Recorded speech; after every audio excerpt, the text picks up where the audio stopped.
A warm welcome and good evening to one and all. I would like to start today's program with a very positive note. As we know, as said by Swami Vivekanand, the more we come out and do good to others, the more our hearts will be purified and God will be in them. With this positive note, I salute to all the frontliners of the medical fraternity who are working tirelessly each and every day and helping the society combat with this ongoing tough situation. With this, I welcome you all. I welcome you all to the second day of the scientific feast organized by Howrah Town Diabetes Study Society. Well, I thank all our delegates, our faculties, all paramedics, industry partners who have joined with us virtually and helped this program happen. And I welcome our founder members, our patrons, and executive committee members. HTDSS pledged to be Atmanirbhar by learning and sharing together on this unique e-platform for the doctors and by the doctors. We welcome you to a veritable scientific feast called Surviving with Diabetes in the COVID era. And the first day, that is yesterday, it started musically, followed by an array of scientific sessions, which included few of very interesting topics with latest updates, like practical considerations of the second generation basal insulin in current situation, as well as adult vaccination in diabetes, followed by remission of diabetes and to find out what's new in it, followed by a very important topic which was touched by one of our very important doctors, female sexual dysfunction in diabetes, which was followed by co-formulation insulin in the difficult times and role of incretins in diabetic kidney disease. We moved on to statins and superstatins, which Dr. Pandey took us through in a very short span. And then the role of Arnie in the management of diabetes and heart failure. And lastly, the whole session ended up on a very practical note by one of our doctors who shared his perspective on how to cope up in the COVID situation, the story, the journey of a doctor. With this positivity, I move on towards starting of today's scientific session. You will be enriched, you will go back with lot of positivity and lot of updated knowledge. And with this, I move on to saluting our nation once again today, and we look forward to our national anthem.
Starting of the scientific sessions today, can we have the Zoom rules for everyone? I request all our delegates to go through the Zoom rules to be followed throughout the scientific sessions. Thank you, sir. With this, can we display our today's session, the whole schedule of today's session, please? Thank you. I would like to brief a little about today's session. Today, it's again a very big scientific feast that is going to happen for everyone, and we promise you that you will go back with a lot of updated knowledge and a smile on your face.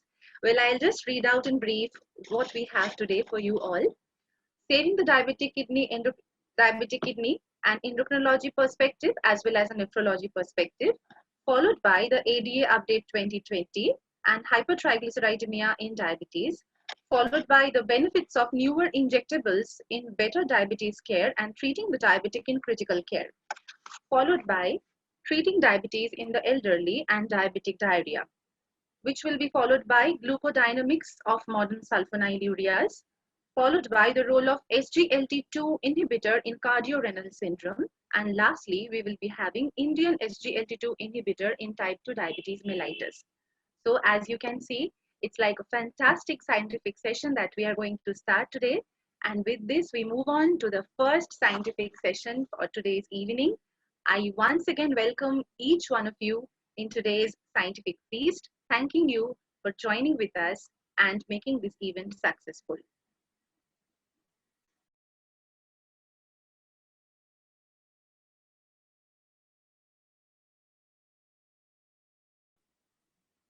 Sir, can we please approach towards the start of the first scientific session? Thank you, Shimonti. Yes, sir. I'm moderating for Dr. Joyanto Basu, sir. For some reason, he is unable to attend today. Welcome, everybody. On the second day of 5th conference of Howrah Town Diabetes Society, the topic is a very interesting topic and very close to my heart. Diabetic kidney disease, saving the diabetic kidney disease. What is the endocrine perspective and what is the nephrologist perspective? The first part will be the endocrine perspective, which is by Dr. Purushottam Chatterjee. Dr. Purushottam Chatterjee is a consultant endocrinologist from Apollo Gleneagles Hospital, and he's also attached to Zenith Super Speciality Hospital. Over to you, sir.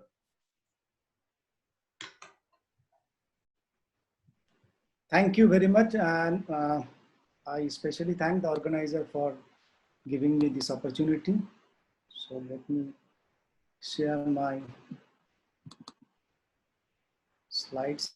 Okay, can you hear me, or is my slides?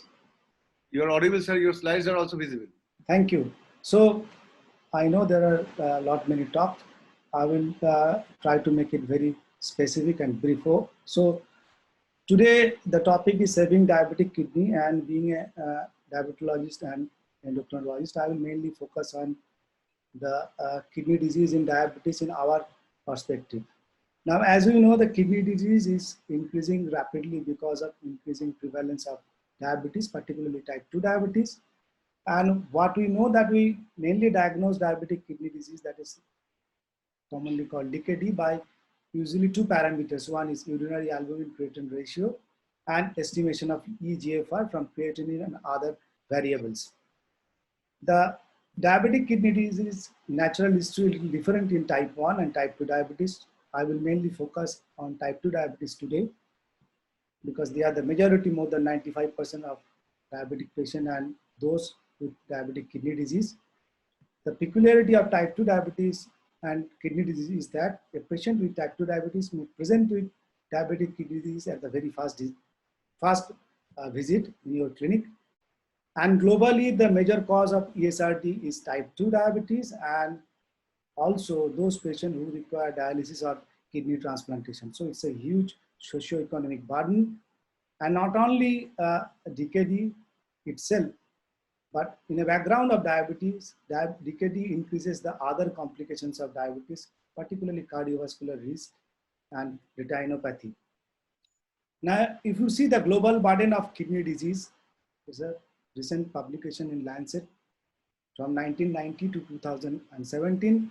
1/3 of all CKD patients lived in two countries, China and India. You understand the amount of diabetic burden, and on the top of that, this CKD burden. Now, that data showed us that over the last 27 years, there is a significant increase in type 2 diabetic patient as well as CKD due to type 2 diabetic patient, and it increases with increases increasing age. And if in the lower chart, you can see that population all over the world where there is an increase in CKD, particularly due to diabetes. There is also increase in atherosclerotic cardiovascular disease, hypertension, retinopathy, and all the complications related to diabetes. So the more the prevalence of CKD due to diabetes, there is more prevalence of complications, and most importantly, the cardiovascular disease, which is about 2 to 3 times more. Now, the current recommendation by ADA is that if you see a patient for the first time, please check UACR and estimate EGFR through blood creatinine value. And if you see that is normal, you can follow it up after 1 year, at least once a year. But if the ACR is more than 30 or EGFR less than 60, you have to have a follow-up at least for twice, if not more. You can see the evidence is not good, so you have to individualize the patient and plan a follow-up. This is the ADA standard of care. Now, how you can categorize a patient at risk? You can do it simply by measuring EGFR. You can download the app from National Kidney Foundation in your mobile phone.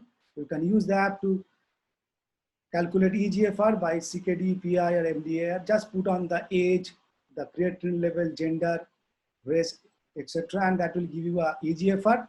And what you can do, you can grade the kidney disease according to EGFR from G1 to G5, and you can also divide them according to proteinuria from A1 to A3. And there are colors from green, yellow, red that indicate the severity of kidney disease, and the number like 1 or 4 indicates number of follow-ups the patient needs. So in a short, you can have a plan for a type 2 diabetic patient who is having kidney disease, or you can plan a follow-up who are in early diabetic kidney disease. Now, how to manage the kidney disease? It's most important that in early stage, most important factor is glycemic control. I will talk about that in next slides. And it is also equally important to control the other risk factors. What? Particularly hypertension, probably the second most precipitating factor. Next is obesity, sedentary lifestyle, smoking, use of other tobacco forms, correction of dyslipidemia, and very importantly, family history. You should take family history for diabetic kidney disease because there is a well-known proof that there is family clustering of diabetic kidney disease. And you also exclude use of nephrotoxic drug abuse, which is very common when patients do not give history, and also history of AKI. Now, briefly about lifestyle modification. I'm not talking about the physical activity. Regarding diet, it is very important for those patients who has hypertension or develop proteinuria. You have to restrict the salt that is given there, less than 2.5 gram per day. And you have to also restrict protein for stage 1 to stage 2. That means there is some degree of microalbuminuria. Regarding hypertension control, the indication is clear-cut and accepted by all. Please keep target BP below 130 by 80, particularly at the early stage of kidney disease. AC inhibitor and ARB are the choices, and you can use other drugs if it is not controlled by ACE or ARB. Regarding glycemic control, it starts with lifestyle modification, physical activity that has to be individualized. First drug is metformin. If not contraindicated, then other drug. The second drug is we prefer now is SGLT2 inhibitors or GLP-1 because they have got the strongest evidence to show that it retards chronic kidney disease progression. Other drugs can be used if there is no telltale sign or at high risk of kidney disease. I will tell you in later slide. Now, how to target the HbA1c? It has to be individualized. Try to be rational regarding target of HbA1c. Young patient can be put on a 6.5 with a CKD stage G1, but with the CKD stage G5, it will lead to hypoglycemia. Be very careful of hypoglycemia. Any anti-diabetic agent can give rise to hypoglycemia, particularly in advanced kidney disease. Regarding evidence of SGLT2, there are various systematic reviews and meta-analysis. I have just given some subgroup analysis from the all severe outcome trials except Varieties and the Credence, and you can see that in each EGFR subgroup, there is improvement or rather delay in decrease in EGFR. That is, they have significant effect on progression of kidney disease as far as GAF are concerned. If you check the UACR data, again, they have shown that every UACR subgroup, they reduce proteinuria, macro to micro, micro to macro, and micro to normal proteinuria. So they have significant effect on urinary albumin creatinine ratio. As far as RAS blockade is concerned, again, the RAS blockade actually acts synergistically with SGLT2 inhibitor in reducing progression of kidney disease. So this is in brief about the evidence of SGLT2 inhibitors we have. And it is clearly reflected by a real-world study that is called CVD Real Study. It is a multinational observational study, and it has clearly shown, despite different HbA1c, different level of eGFR, cardiovascular or non-cardiovascular risk patients, and different this blue bar clearly shows that slow progression of chronic kidney disease in patients with type 2 diabetes, with or without kidney disease, is a telltale sign of SGLT2 inhibitor use in this group of patients. And a brief account of GLP-1. Now, GLP-1 has shown tremendous effect on cardiovascular outcome. They have also shown some benefit as far as this kidney outcome is concerned, but this kidney outcome effect is mainly due to reduction of proteinuria. You can see the red circle. All the study, Elixir, Leader, Sustain, Excel, Rewind have all shown that benefit. It reduces macroproteinuria to microproteinuria in a statistically significant manner. Now with that, we can go to the further or newer aspects of this early diagnosis of kidney disease. This is very important because often we diagnose kidney disease late and we refer them to nephrologists late. So what are the limitations of correct diagnostic approach? It's most important that we measure urine creatinine, urea, and urinary albumin. They are basically the onset of this increase in albuminuria or creatinine level occurs after a significant kidney injury. So if we see the preclinical stage, we have no biochemical or laboratory data. We can say that there is ongoing insult on kidney. So we need something at the preclinical level to diagnose diabetic nephropathy. Now, if you see the pathological staging of diabetic kidney disease, just for example, normal GFR, no clinical symptoms, it is a stage 2 kidney disease. There is mild to severe mesangial expansion. So there is already progressing kidney disease. And if there is irreversible proteinuria, is macroproteinuria, eGFR less than 60, there is advanced diabetic glomerular sclerosis. Unfortunately, we don't have so much data that can actually corroborate with pathological staging of nephropathy and clinical staging. So if we see the natural history of diabetes, what we get, urea, creatinine, it shows already advanced kidney damage. Albuminuria, it's already, the kidney damage has started. So we need some new biomarkers other than albuminuria and eGFR estimation that can actually predict those patients at high risk of developing diabetic kidney disease, because till date, diabetic kidney disease is a very mysterious disease. It doesn't follow any rule. It behaves abnormally. Its natural history also very difficult to assess. So there are numerous newer marker of diabetic neuropathy. Some indicate tubular damage, some indicate glomerular damage. I am not going into detail. So there are many markers, but 3 markers have shown promising effect in type 2 diabetes. One is NGAL, beta TP, and microRNA 130 beta. They have been studied and they have shown to be an important marker in preclinical stage of diabetic kidney disease. And there are one study called Priority Study recently published in 2019, ESD probably, and they have shown that CKD23 marker, that is a 273 urinary peptide marker, has a good sensitivity and specificity in identifying diabetic kidney disease in preclinical stage. Now, last but not the least, it is very important, and often we physicians delay in referring a patient to a nephrologist. This is very important to remember. Always be careful that all diabetic kidney disease are not due to diabetes. So if you have any uncertainty about the etiology of kidney disease, please refer to a nephrologist for your opinion. If you are unable to manage or difficulty in managing issues like hypertension, electrolyte imbalance, and anemia, send them to nephrologist. And in advanced kidney disease, eGFR less than 30, it is not our cup of tea. It should be managed by nephrologists. There are other indications, but there are 3 important indications why you should send a patient to a nephrologist.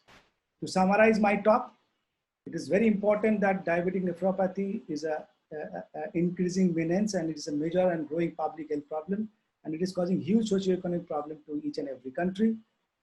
Management of diabetic nephropathy needs holistic approach. You have to control diabetes and other risk factors. You have to identify early, and there are newer biomarkers being identified that can actually identify early kidney disease beyond albuminuria and EGFR. Thank you for listening.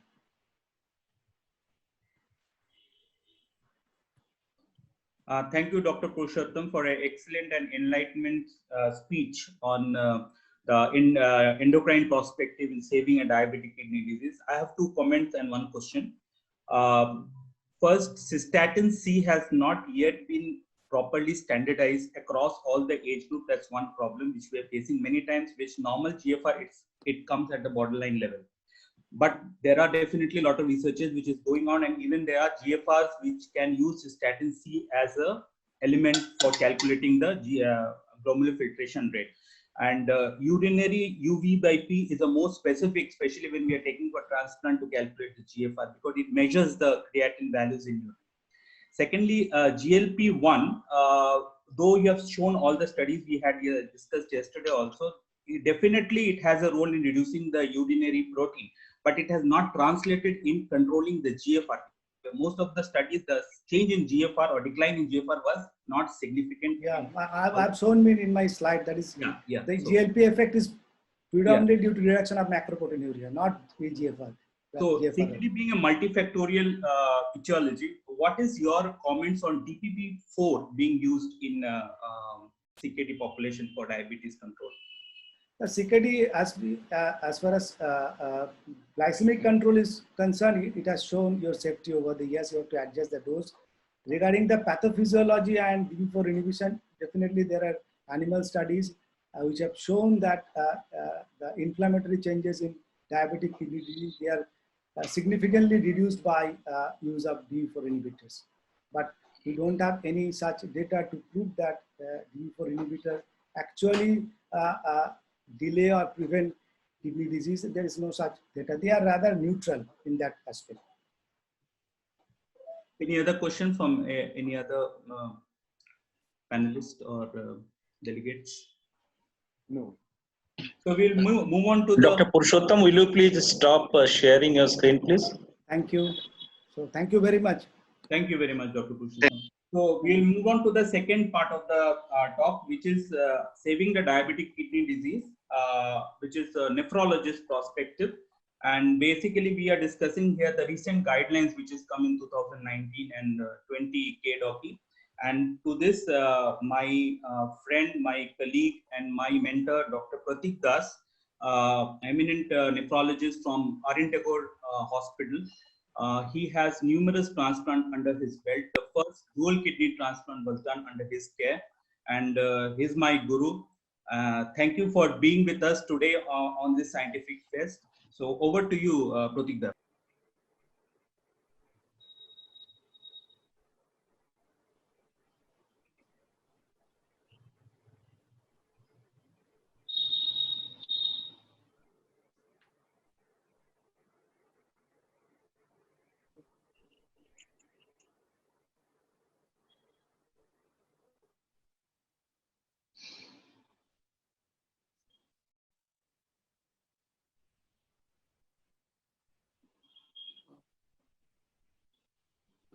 Good evening, everybody, and thanks to the organizing committee for inviting me.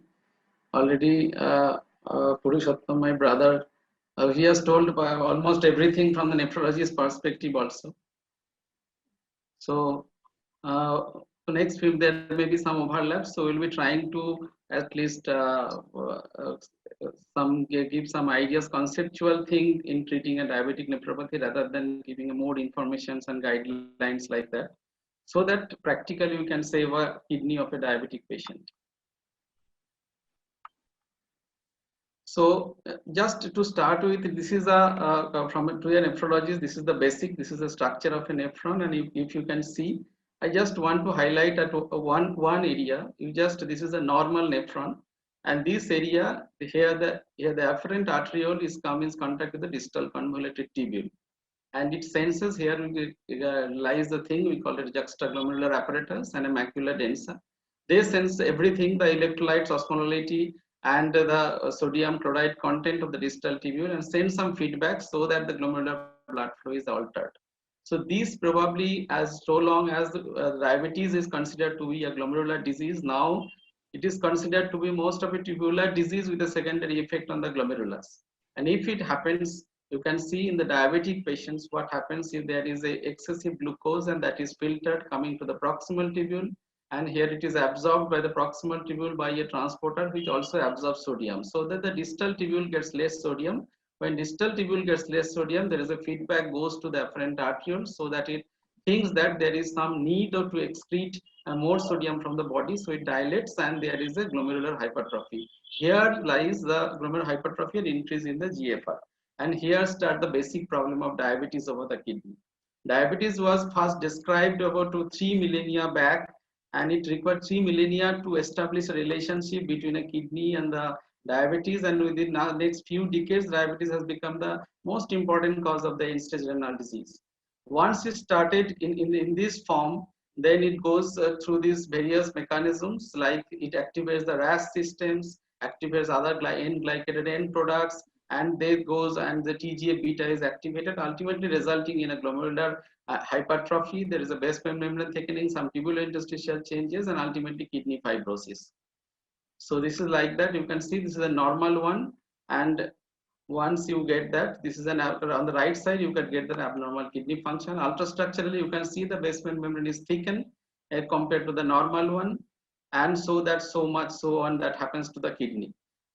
So the diabetic nephropathy was explained in that way over the decades, and the pathologists were on the way to take the disease as a pathological disease, even putting a classifications of this class 1, 2A, 2B, 2, 3, like that 3, 4, and explaining the prognosis of the diabetic kidney disease. At that point of time, some persons like Carl Erik Mogensen, he came and told that it's not basically a pathological disease, it is a pathophysiological disease, and that the effect on the kidney is more of physiological than of a pathological one.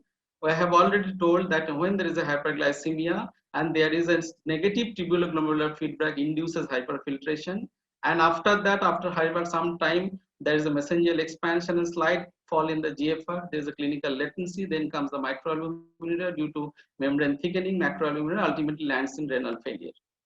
So that too, he stage in that way. The first stage is 1 and 2 basically subclinical stages. 3, 4, 5 is the clinical stages.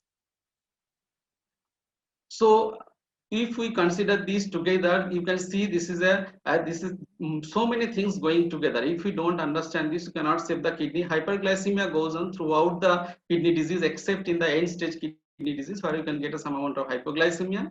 And whenever there is a hyperglycemia, GFR is altered. There is a cellular injury, there is microalbuminuria, there is development of hypertension after some time, there is increase in cardiovascular mortality, and the kidney complications are there. So is hyperglycemia and the increased GFR, these are the effects, cellular injury is the effect, and the manifestation is microalbuminuria, hypertension, and other complications. So we have to tackle each and every step to tackle the kidney diseases. You have to control hyperglycemia, you have to prevent the cell injury, you have to control albuminuria, you have to keep the GFR on line, you have to give the hypertension management accordingly so that you can prevent the cardiovascular death and the kidney complications. To the clinician, it is a clinical disease having 3 components, basically proteinuria, progression and decline in the glomerular filtration rate, and with or without the blood pressure. And it happens to be in presence of some susceptibility factor that have already been discussed in terms of just the racial and ethnicity is very important once it considered to be a disease of the other part of the world, but you have Purushottam has already shown that is a disease of our, and there's some initiating factor like the AKI toxins or the hyperglycemia. These are the initiating factor, and so many factors that carries on the disease like the obesities, smoking, dyslipidemia, like that. So whenever the patient comes, yes, 2 things are important: checking an albumin and estimation of the GFR. Yes, at the diagnosis, on diagnosis in cases of the type 1, on a type 2 disease, and at 5 years in cases of the type 1 disease. These are you have already known, and this one measurement is not enough. But what is the most important? You have to measure these in the early morning sample. 24 hours urine protein collection gives you the most important or the most accurate data for the collection of the urine. But very close to that, if you get an early morning sample of this albumin creatinine ratio, that will give you the more close to a collection data and give a more accurate result. So early morning sample, even other samples can be used, but whenever you prescribe to your patients, you should ask them to take the early morning sample. And you should be assured. So many times we get an urine sample of a diabetic female who is having RBCs of 25 to 50, albumin 3+, and there is a urgent referral to the nephrologist. Yes, there is some amount of the over proteinuria is there. And if you ask a simple question whether she is menstruating or not, yes. And these are the things you have to detect. The urine must be sterile during examination of an urinary dipstick examinations. And there should be in between the two menstrual cycles, there should not be a drug intake. Excessive congestive heart failure, febrile illness, excessive exercise, that can also precipitate this proteinuria. That has to be considered, taken in the account. So the one value is not very important. You have to take at least 2 or 3 values. There are the guidelines are there, but the message is that one value is not enough. So initially it's called to be a microalbuminuria. Now it's called to be a moderately increased proteinuria and severely increased proteinuria. Albumin is the main component of the protein that is directed, that indicates that there is some glomerular injury. But other than this, in the urine you can get then other proteins like the stem horsefall protein, the tubular protein. So if you take only protein, then it should be on 150 to 500, more than 500. But if you take only albumin, it is less than 30 to 300, more than 300. And so this categorization is important for these patients, and this is the KDOQI guideline. They have categorized in A1, A2, A3. I'm not going into the detail. And the testing mechanism is given by so many guidelines. The message is that early morning sample, not a single test in absence of confounding factors. So other than albuminuria, what is important is the estimation of GFR is important. Yes, you can get it in different, you can just put a button in your mobile and you can get. But what is important, what to use what? Cockcroft and Gall formula, we usually use most of the cases because we can remember that it is easy. But one thing has to remember, that was first done in presence of, in the group subgroup of the patient who had a kidney disease. So this has not been tested with the patients who have an adequate GFR, particularly more than 60 GFR, and it requires patient height, weight, age, sex, everything. So it is a difficult to, the patient's presence is required because you are sitting in a clinic, patient is coming in a lab, so it is difficult to do. It is important to assess the drug dosing because most of the drugs, they give a product insert mentioning that Cockcroft formula wise dosing should be like this. So rest of the two are very important. MDRD, that has been tested only in the Americans, individual hospitalized patients, and for the low GFR, less than 60 GFR patients. But subsequently, it has been tested by the non-American patients, Australian, Africans like this, that CKD, chronic kidney disease, EPI. So the idea of telling the background is that when you are planning to do a GFR estimation, you ask the lab to give an MDRD GFR if you suspect the patient creatinine is slightly on the higher side or GFR is slightly on the lower side. If you are examining a patient who is absolutely fine and healthy and his GFR is more than 60 and is 80, 90 like that, in those cases GFR calculation CKD EPI formula is much more difficult. If you can tell the lab or you can calculate in that way. So it is the very important to initiate, to detect the patient at the initial phase. That is very important because you know your point of starting. Now you have to take the patient away to a long run. And at the same time, you can assess the GFR so that you can modify the drug dosing. So these are the classification given by the so many authorities, starting from more than 90 to less than 15, less than 50. This classification is basically done to give you the idea to management adequacies. If you in the G5 stage, that is in the end stage renal disease, you have to go for a renal replacement therapy. G4 is the stage for preparation for dialysis transplantations. Stage 1 to 3 is the stage 3 and 3B is the studies for the in the stages where we can treat the complications and avoid and reduce the mortality. G1 and G2, here lies the idea of the clinicians so that they can detect and they can take it forward so that the patient doesn't reach in the stage 5. So which one is more important, proteinuria or the GFR? Because you can see in 15 to 20% of the cases in different studies that has been shown, diabetic nephropathy patient doesn't have any proteinuria. Proteinuria once appears, they may disappear. And once proteinuria develops, it is an indicator of the diffuse endothelial dysfunction and a cardiovascular mortality, not always an end-stage renal disease. It predicts ESRD only in 40% of the situation. So if you detect a proteinuria, not only you have to think of the patient in totality.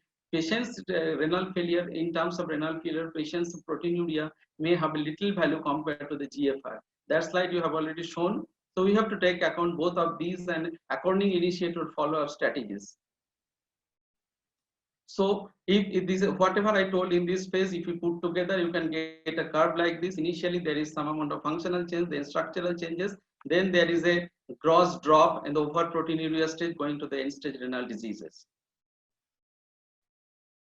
At the proper point, and just at any point you can get a patient, and even in a GFR of 90 or a GFR of 35, you have to keep that GFR so that the patient doesn't lose the kidney. If this I am showing you, this is the first one. You can see the above curve, the overall above, after the age of 40, every one of us lose 1 ml of the GFR per year. But if the patient is diabetic and if you don't treat, he or she will lose 3 to 5 ml of GFR per year. And if you treat them, you can make them around 2, but never to 1. So you measure the GFR at one point of time and you treat them. Your target to make this loss of GFR from 5 to 2 and as close to as 1 possible. That's your treatment benefit. And if you cannot do that, the patient will go and drastically go down and will develop an end-stage renal disease very important. So estimation of GFR is probably more important than the estimation of the proteinuria, because here lies your target, here lies your activities. So how to prevent that? There is level 1 evidence says yes, glycemic control is important, but that I will not discuss. But blood pressure control is very important. Level 1 evidence is ACE inhibitors and the ARBs, that are also important. These three have the level 1 evidence. Other evidences, that is the smoking cessation, obesity reduction, dyslipidemia, protein reduction, that has a lower level of evidences that shows that it retards the progression of the kidney disease. If you take the hypertension, in normal kidney there is a point of plateau, there is an auto-regulation system. If PP goes up, kidney protects itself and this blood pressure does not transmit it into the glomeruli and does not increase the glomerular filtration, glomerular circulations. And if the patient is diabetic or even in the early stages of the diabetic nephropathy, this auto-regulation goes. Even in a blood pressure of 150 by 90, patient will get huge amount of the pressure burden in the glomerulus and there will be synergistic action and rapidly downhill course of these kidney diseases. So the blood pressure control has a more significant impact or a more fruitful impact on the progression of the kidney disease. You can see if you reduce a 10 millimeter of the systolic blood pressure, you can get benefit of 4 ml of GFR per hour. So the blood pressure important in the patients of diabetic kidney disease should be more aggressive, and that should be done in each and every cases accordingly. You can see the proteinuric patients get more benefit compared to the non-proteinuric patients, but that is not always easy. You can see average requirement of the antihypertensive drugs in most of the cases of CKD stage 3 onwards is 3.5. So we have to choose the drug accordingly, but your target should be not very clear.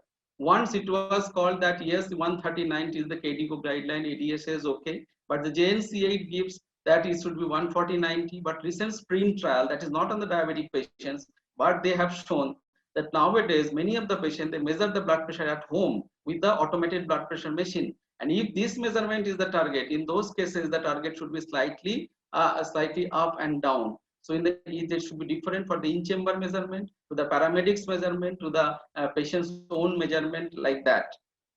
And one thing is important, most of the studies and almost all studies have shown that if you reduce too much, there is a more of a reduction in the interglomerular pressure, and that will precipitate acute kidney injury, and that can cause more harm than benefit. So the obligatory should be the blood pressure control. Important is the choice of agent. Target is the renal protection. Goal is the reduction of the mortality. That is important. So how to choose a drug? You have to choose a drug which should preserve the GFR, preserve the this renal plasma flow, and it preserve the interglomerular pressure. It should reduce the albuminuria. It should cause some sodium natriuresis, but should not cause any hyperkalemia. And you can see ACE and the ARBs are the group that fulfills most of this criteria. And at this level, they can cause an alteration of the hemodynamics alteration of the hemodynamics, as well as the tissue level at the TGF beta level, they also prevent the fibrosis. So when should we give these ACEs and the ARBs? These ACEs, ARBs should be given to the diabetic patients with microalbuminuria, and that ACEs are most of and even if there is no hypertension, if there is a hypertension, you can give this, but no benefit in the patient who is a normotensive and the patient is non-albuminuric. In those cases, is not beneficial. There's robust data in behind these RAS inhibitors, but one thing in conclusion, that single agent is good, dual agent should not be given. It causes more harm than a benefit. So in cases of the type 1 diabetes, evidence says that AC inhibitors is superior agent compared to the ARBs. In type 2 agents, this is unclear. Some situation it shows the superiority, but combination is not recommended. And the persons with type 1 and type 2 diabetes, the measurement and that is should be monitored annually, that have already been discussed. So we have measured the GFR, you have measured the proteinuria, you have taken the proper actions to control the blood pressure, given the AC inhibitors or ARBs, and monitoring them in the and if the diabetic nephropathy still progresses, what happens? In many cases, we get that proteinuria persists, loss of GFR is also persists. In those cases, what should be done? First thing you should do in those cases, that you should optimize and increase the dosing of the individual one to the maximum one. One thing is important, AC inhibitors are cleared by the kidney totally. So when there is a fall in the GFR, in those cases you should adjust the dose of the AC inhibitors, but the ARBs are cleared mostly by the liver, and their dose adjustment is not very important. And so in the presence of less than 60 GFR, basically ARBs are more beneficial, because if you give a more important, that is a more benefit in terms of dosing. So when to withdraw these drugs, this is a controversy, several guidelines. But if there is a fall in GFR of more than 30%, or there is a hyperkalemia of more than 5.5, they should withdraw the drug. In those situations, are the this is advertised, this is newer calcium channel blockers can be the alternatives of these drugs? Probably no. In absence of the ACs or the ARBs, calcium channel blocker cannot act to prevent the progression of the kidney disease. The data is very, very limited. But the idea, if in the presence of the AC inhibitor and ARB, if there is a hyperkalemia developed, these drugs are coming, called a patidomar or a zirconium cyclosilicate. These are available in the Europe, will be coming to us. In those cases, that can be used, unlike the potassium polystyrene sulfonate, we can use it for a longer time with the AC inhibitors or the ARBs to avoid the hyperkalemia. When we were stopping almost at that point of time, then some drug came and give some relief to us, that even if we give the maximum doses of the ACs and the ARBs, in those situations we can get some drugs that gives so many benefits, that means it is an inhibitors of this co-transporter which absorbs both glucose and the sodium. So the delivery of the sodium is distal tubule is altered, and the afferent arterial constriction, that gives a benefit. Theoretically, there should be some benefit. Practically, it has been corroborated by the subsequent one. But the important this meta-analysis that has already been shown by the Dr. Purushottam, yes, it is beneficial. And also ADA recommends to use it in the presence of the diabetic kidney disease to reduce the progression of the kidney disease. It decreases the doubling of the creatinine, development of the end-stage renal disease and the dialysis requirement, and reduce the overall renal death. So, but disadvantage is that it cannot be used in the advanced stages of disease, in presence of fungal UTI, or in presence of the amputation prone patients. So these are the other drugs that has been tried. I am not going to detail. Yes, this is the incretin based therapies, the GLP-1 antagonist. They have a most action, the hemodynamic actions over the afferent and the efferent. Dr. Pratik, you have to conclude, sir. Yes, sir. Just I have. So these things are other than ACEs and the ARBs, there can be these and oral hypoglycemic drugs that has a definite benefit, particularly SGLT2 inhibitors probably has got an important effect. These had been the experimental drug that has been tried but not been shown to be very effective. So to save the kidney, other things are important in diabetic patient. You should reduce the obesity with the smoking, because both of them can cause a mesangial sclerosis and a synergistic action on in the kidney disease. But in presence of reversibility, in any patient you see, you should exclude the reversibility, and to prevent the AKI, this is another step that is important that I want to discuss. Just you can see the reversible. When you were seeing a patient, just exclude the reversible one. Renovascular disease obstruction patient comes with a bladder full, with a bladder outlet obstruction. Dehydration is important, especially in presence of diuretic therapy. Metabolic abnormality, especially hypercalcemia and hyperuricemia, and coexisting nephropathies. Coexisting nephropathy, you should suspect if there is a macroscopic hematuria. Microhematuria is very common. If the proteinuria suddenly worsens or massive, there is an acute fall in the GFR. But this is the last thing I want to discuss, that is you have to prevent an AKI in the presence of the CKD patient. You want to save the kidney. Suppose a patient is getting nephropathy, having a gout, taking NSAIDs, contrast exposure, aminoglycoside exposure, diuretic exposure, chances of losing kidney is much more compared to the patient who doesn't have these. So to conclude, I want to repeat this slide again, because nature has given us a loss of 1 ml GFR after the age of 40. Diabetes has given us shifted the option to the loss of 5 ml GFR per hour. But our activity lies in between to make it from 5 to the as close to as 1 possible, so that the ultimate stage of the renal failure, the dialysis, renal transplantations, or renal replacement therapy, there is a huge socioeconomic burden to the patient and to the society that can be avoided. Thank you. Thank you very much. Okay, can I ask a question, Dr. Yes, Das? Yes. Yeah, the new group of drugs like ARNI, it seems to suggest also it has some additional benefit compared to the ACE inhibitors, ARBs. Your comments, please.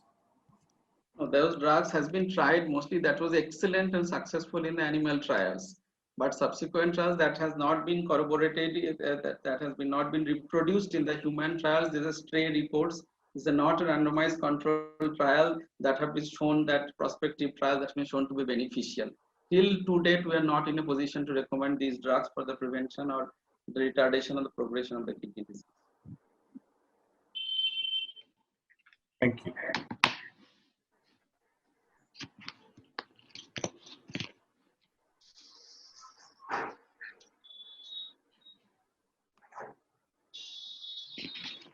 Bismay, you are muted. Yeah.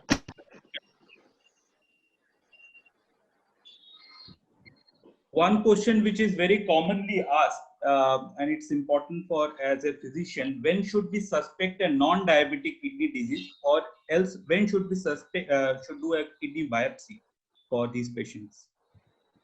So I have shown in one of my slides. Okay, if suppose the patient develops some amount of the macroscopic hematuria, an episodic one, patient has a massive proteinuria at the onset. Usually diabetic nephropathy patient, GFR holds the protein. So if the patient has a loss of GFR with time, the proteinuria is not more than 3-5 grams. If you get a more than 10 grams proteinuria, and that happens to be abruptly, or the patient has gotten GFR fall of GFR, patient develops an acute kidney injury, or the patient has a sustained lowering of the GFR that you cannot control with the conventional drugs, glycemic and blood pressure control.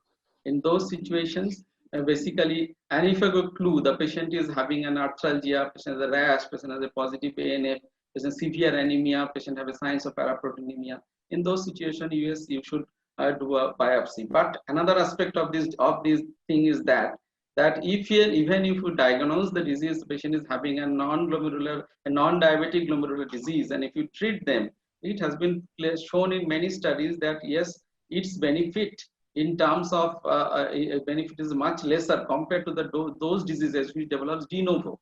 Basically, if a FSGS develops in a de novo kidney compared to a diabetic kidney, the benefit is much more. And if these drugs commonly used, these immunosuppressive drugs, many of them has a severe adverse effect on the diabetic control, as well as in cases of the like tacrolimus, like steroids, they have a negative impact on the diabetic control. So few studies, not well designed, randomized, they have shown that not being any benefit of treating such a patient more aggressively rather than controlling a diabetes alone.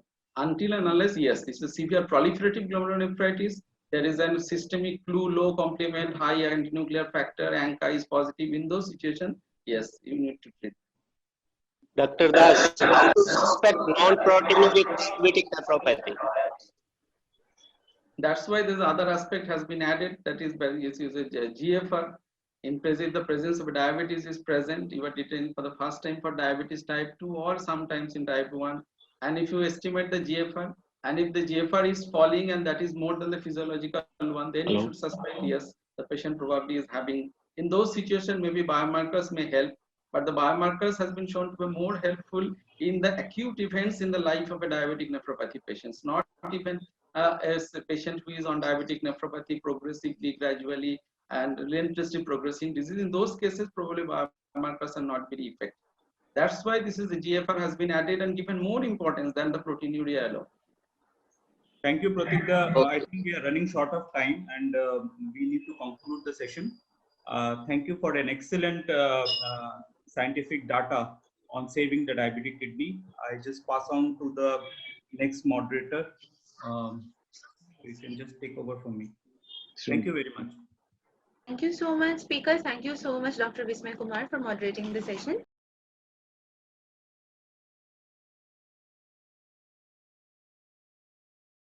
With this, we move on to the next part of the scientific sessions today, and I take huge pleasure and it's a blessing to call the moderator for our next session, which is ADA Update 2020 and Hypertriglyceridemia in Diabetes. I would like to invite on behalf of HTDSS, Professor Dr. Shamar Banerjee, who is a stalwart himself and needs no other introduction. Still, I would like to say a brief about him. He is a diabetologist and endocrinologist, a well-known educationist who attained national and international fame as medical and diabetes author. He's a past president of RSSDI and DIPSI, president, Association of Clinical Diabetology and Indian Society of Hypertension, editor-in-chief, Journal of Clinical Diabetology, and he has also chaired many national and international sessions as well. We take huge pleasure to welcome you, sir. Kindly moderate the next session. It's over to you, sir. Thank you. Thank you, Simanti, for your excellent detailing about the biodata. I now invite Dr. Apurva Mukherjee, Professor Apurva Mukherjee, who passed more than 2 decades in Ajikar Medical College for developing the concept of medicine and diabetes among the postgraduate and undergraduate students. And I had the opportunity to work with him in different parts of the activity. And he will discuss briefly the ADA Update 2020 because ADA Update is a long book, near 100 pages. It is not possible to cover within this 13 minutes discussion. And I hope Dr. Mukherjee can only highlight the salient points. So over to Dr. Apurva Mukherjee, the great boss, for discussing the API update. Apurva, please. So respected moderator, Sir Professor Shamar Banerjee, I am really delighted and I am expressing my sincere pleasure and honor that I feel to be associated with this particular conference, which has produced some excellent aura in this difficult time. Samurda has mentioned about 100 pages. Hello, am I audible? You're audible, sir. You're audible. You're audible, sir. Audible, sir. Yeah, you're fine. Yeah, fine. So I am mentioning that this is not 100 pages, but ADA Update 2020 is 224 pages. And thus, it is very stupendous task for all of us to cover this within a very short period of time. But I shall be mentioning only the salient changes. If you look into next slide. The introduction since 2018, the ADA Standards of Care is a living document. It's available at this particular link. Updates are made in response to important events, inclusive of, but not limited to, approval of new treatments with the potential to impact patient care, as you have viewed over the last few years. Publication of new findings that support a change to a recommendation. Publication of a consensus document endorsed by ADA that necessitates an update of the standards to align the content of the documents. And over and above this, the ADA Standards of Medical Care is published annually. Next, the highlights of the changes in 2020 documents will be covered by me within this brief tenure of time. Next slide, please. Improving the section have been designed in this particular standards of care publication in 15 sections. Section 1 cares about improving care and promoting health in population. And there, US FDA has very, very properly highlighted the rising cost of medicine, especially insulin, which have been discussed elaborately. The cost of medicine, especially the analog and super analog and rapid analog of insulin, are becoming barrier to achieve goals. And there are definitely cost-related underuse of medications, which has to be addressed. Diabetes management in migrant and seasonal workers, which is there in USA, and they are at high risk of diabetes. They face barriers to achieving care. Language, cultural, and social support accessibility is a barrier, and healthcare workers should be attuned to addressing their issues. It is important that they should be covered in the insurance policy that has been practiced in the USA, and many of them just avoid because of the high insurance cost. Next slide, please. Classification and diagnosis of diabetes has also been thoroughly discussed, and this time it has been highlighted that late autoimmune diabetes in the adults, which we were used to call it as LADA, we used to call it that they come to us as a type 2 diabetes, and we used to call that we should be suspicious in finding out LADA when the person is lean and having hyperglycemia of some severity, and they do not fit with the family history, neither with their obesity, BMI status, and there we should be suspicious. But this time, the ADA has shown that this has to be in the rubric of type 1 diabetes. Slow autoimmune beta cell destruction means there may be some duration of marginal insulin secretory capacity, but that's not going to last more. And the adults with autoimmune diabetes are at risk of diabetic ketoacidosis much more than a common garden variety of type 2 diabetes. So this is important for all of us to realize. Testing for prediabetes and or type 2 diabetes should be considered in women planning pregnancy. More and more people in their country as well being diagnosed having pregnancy earlier to conception. So that is pre-gestational diabetes, and that immediately counteracts with the possible and the established definition of GDM with overweight and obesity and who have one or more additional risk factors for diabetes. There is a new section of pancreatic diabetes and diabetes in the context of disease of exocrine pancreas. There they have identified cystic fibrosis associated diabetes, and there the usefulness of insulin therapy early and monitoring them regularly. Next slide. Section 3 is the prevention or delay of type 2 diabetes. It recognizes not a single but a variety of eating patterns to prevent diabetes. We have learned about the DASH diet, the Mediterranean diet, the Atkins diet, but there are so many different publications over the last 5-10 years to suggest that a restriction of the calorie and weight loss cannot not only reduce the body weight, not only reduce the body adiposity, but also they can reduce the ectopic fat deposition in liver as well as the pancreas. So it is important that they can prevent or produce some remission in diabetes who have been diagnosed early to have pre-diabetes or type 2 diabetes of very short duration. Recognizes the technology-assisted programs for diabetes prevention, DPP-based interventions.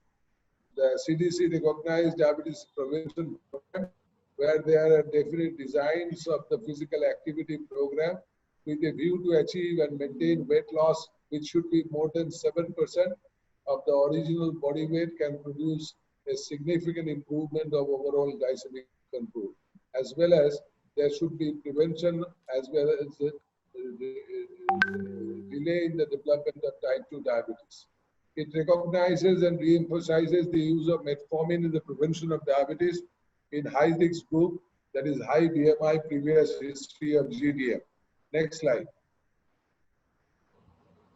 Comprehensive medical evaluation and assessment of comorbidities in type 1 thyroid disease and also the consideration of celiac disease in adult patients who present with suggestive symptoms or signs as mentioned in the slide. Hepatitis C eradication is important. Discussed is hepatitis C infection is associated with heightened insulin resistance and higher prevalence of diabetes. And sensory impairment term has been introduced for the first time this year instead of hearing impairment, because diabetes is also associated with the loss of smell.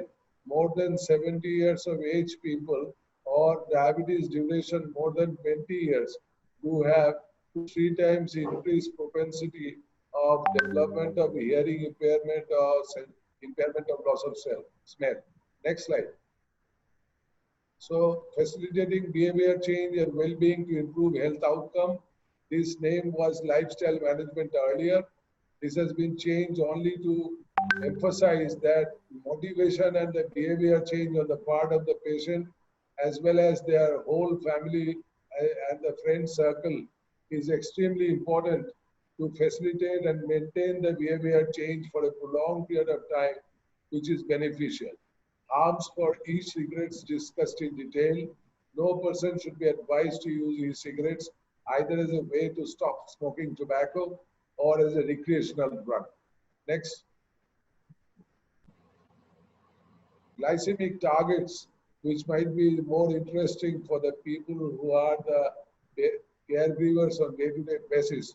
Recommendations on use of ambulatory glucose profiling report and time in range for assessment of glycemic management has been reiterated. There is a single-page glucose reports like AGP for 2 weeks should be a standard printout for all continuous glucose monitoring devices, and time in range is associated with the risk of microvascular complications and should be an acceptable endpoint for clinical trials and can be used for assessment of glycemic control. We have to address therapeutic inertia in hyperglycemia management. We have to add SGLT2 inhibitors or GLP-1 receptor agonists in patients with cardiovascular disease, even when they are meeting the A1C goals by other agents for definite CV benefit. Screen for hypoglycemia in those taking medication that can lead to hypoglycemia or hypoglycemia unawareness, because this is very, very important in patients who are on high-dose secretagogues or, of course, exogenous insulin therapy.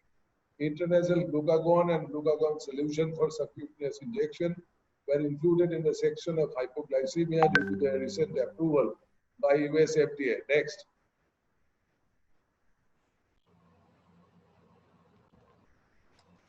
Diabetes technology has come a long way. Self-monitoring of blood glucose should be heightened, particularly with a view to cater our patients who are lagging far, far behind. Continuous glucose monitors are extremely important in identifying the episodes of hypo and hyperglycemia at different points of time, and insulin delivery should be discussed in depth. There is no one-size-fits-all, and it should be individualized approach. Next. Obesity management in the treatment of type 2 diabetes has been also emphasized in this particular standard of care publication, and how providers should measure and record patient weight, appreciate patient comfort and engagement. They should be encouraged regularly to achieve and maintain their reduction of body weight and achieving the ideal BMI. Next. Next one. Pharmacologic approaches for glycemic treatment. A detailed discussion of analog insulins and how there are multiple approaches for insulin treatment. Syringe, pen, pump, and what is more exciting, the hybrid closed loop has been approved by US FDA this year. And it has been said that this is not only closed loop. Closed loop means artificial pancreas. Artificial pancreas means insulin pump plus continuous glucose monitoring. But hybrid closed loop is hybrid artificial pancreas, where there is insulin pump and the continuous glucose monitoring. But at the same time, there is some patient input. As for example, prandial insulin is to be taken depending upon the carbohydrate content, and thereby the insulin pump gets a signal that the carbohydrate content of this particular meal is going to be raised, and thus the pump addresses that, and thereby there is some improvement of hyperglycemia consequent upon calorie intake. It is also very important to realize that there is a cephalic phase of insulin secretion even in normoglycemia from the pancreas. So that's also is being taken care of by the hybrid closed loop. Early combination therapy in patients with from the beginning to delay time to treatment failure. FDA approval of oral semaglutide has been included in the discussion. Next, the section 10. If you look into this is the section 9 only continuing. If you look that the patients with atherosclerotic cardiovascular disease predominance or heart failure or CKD predominance, you have to choose a drug who has shown a significant benefit in the outcome in the randomized controlled trials. So GLP-1 receptor agonist for the former, and heart failure and CKD predominance SGLT2 inhibitors in the later group. If there is compelling need of minimized hypoglycemia, then DPP-4 inhibitor, GLP-1 receptor agonist, SGLT2 inhibitor, and thiazolidine comes into vogue. Compelling need to minimize weight gain or promote weight loss, you have to take resort to GLP-1 receptor agonists or the SGLT2 inhibitors. And cost is a major issue. Then you have to dwell with sulfonylurea. And they have also reminded that the new generation sulfonylurea, particularly glimepiride, they have mentioned in this publication, that they have shown some equivalent cardiovascular safety in comparison to linagliptin in the latest publication of Carolina. So next slide, please. So intensifying to injectable therapies. What is important that when you think of injectable therapy, it is very important that they have mentioned that you have to think of GLP-1 receptor agonist first, because the widespread pathophysiological disease, which has got a complex route of development, is addressed much more effectively by GLP-1 receptor agonists, and they control the postprandial blood glucose as well as body weight, and they avoid hypoglycemia. So injectable therapy first to consider maybe GLP-1 receptor agonist. If you fail to achieve the desired goal, then you have to think of basal insulin. So the combination of basal insulin, which targets the fasting glucose, and the GLP-1 receptor agonist, which targets effectively the postprandial glucose, may in combination produce some havoc without having some significant weight gain. Rather, there is persistent weight loss. If the patient is already receiving GLP-1 receptor agonist earlier, before the design of injectable therapy has been considered, then we have to think immediately of insulin. And if the basal insulin analog, as well as the, because of paucity of fund, if you are time NPH, you can give twice NPH, but more rationally, you have to switch on to prandial insulin as well. Next slide, please. This is the intensification of the insulin therapy. Start with the basal, and then with a maximal calorie intake, you can have the second prandial dose that is called basal plus. And once you fail to achieve the maintenance of glycemic control as desired for that particular individual, you may have to proceed further with basal bolus regimen. And there it is important that metformin may be continued as long as possible, or if there is no contraindication for the same. Next slide, please. Cardiovascular disease risk management, they have emphasized about the importance of blood pressure, where the pregnant patient with a pre-existing hypertension less than 135 to 85. This was 140 by 90 in earlier statement, but to prevent accelerated maternal hypertension and minimize fetal growth impairment. Because we know that gestational hypertension can supersede on a pregnant lady who was already harboring essential hypertension, and that can be calamitous. Recommendations to statin is revised, and the patients with atherosclerotic cardiovascular disease or other cardiovascular risk factors on a statin with controlled LDL cholesterol but elevated triglyceride, addition of icosapent ethyl, which is omega-3 fatty acid, can be considered to reduce CV risk. All of you must be aware that a combination of fenofibrate and statin is not warranted because they have not shown any significant cardiovascular outcome benefit. So this particular combination is recommended by them, and we should be avid in accepting the usefulness of omega-3 fatty acid combination along with the optimal dose of statin for that individual. Next. So this is the primary prevention, secondary prevention algorithm. I want to draw your attention to 1020 for patients with diabetes aged 20 to 39 years with additional atherosclerotic cardiovascular disease risk factors. It may be reasonable to initiate statin therapy in addition to lifestyle therapy. Though the recommendation is C, but I want to emphasize in our population where insulin resistance is 11 times higher in the population as compared to the Caucasians, and dyslipidemia is rampant in our non-diabetic, non-obese individuals, we have to take into consideration of the newly detected diabetics to offer them the protection of statins. There are other definite recommendations about secondary prevention, and they have also stated about the usefulness of HTDSS combination when you are still at not desired LDL cholesterol goal in an established individual with atherosclerotic cardiovascular disease, and sometimes statin plus HTDSS or PCSK9 inhibitor may be of tremendous usefulness in a particular patient at a particular time. Next one, please. Dr. Mukherjee, please sum up. Microvascular complications and foot care. Here I want to just emphasize that the RAS blockage should be continued, and serum creatinine minor increment is not to be taken into consideration if there is no volume depletion. Next slide. Older adults need special care, as we all know, and there we have to consider cost of care and insurance coverage. Special considerations for older adults with type 1 diabetes was added to address the tremendous treatment of this growing population.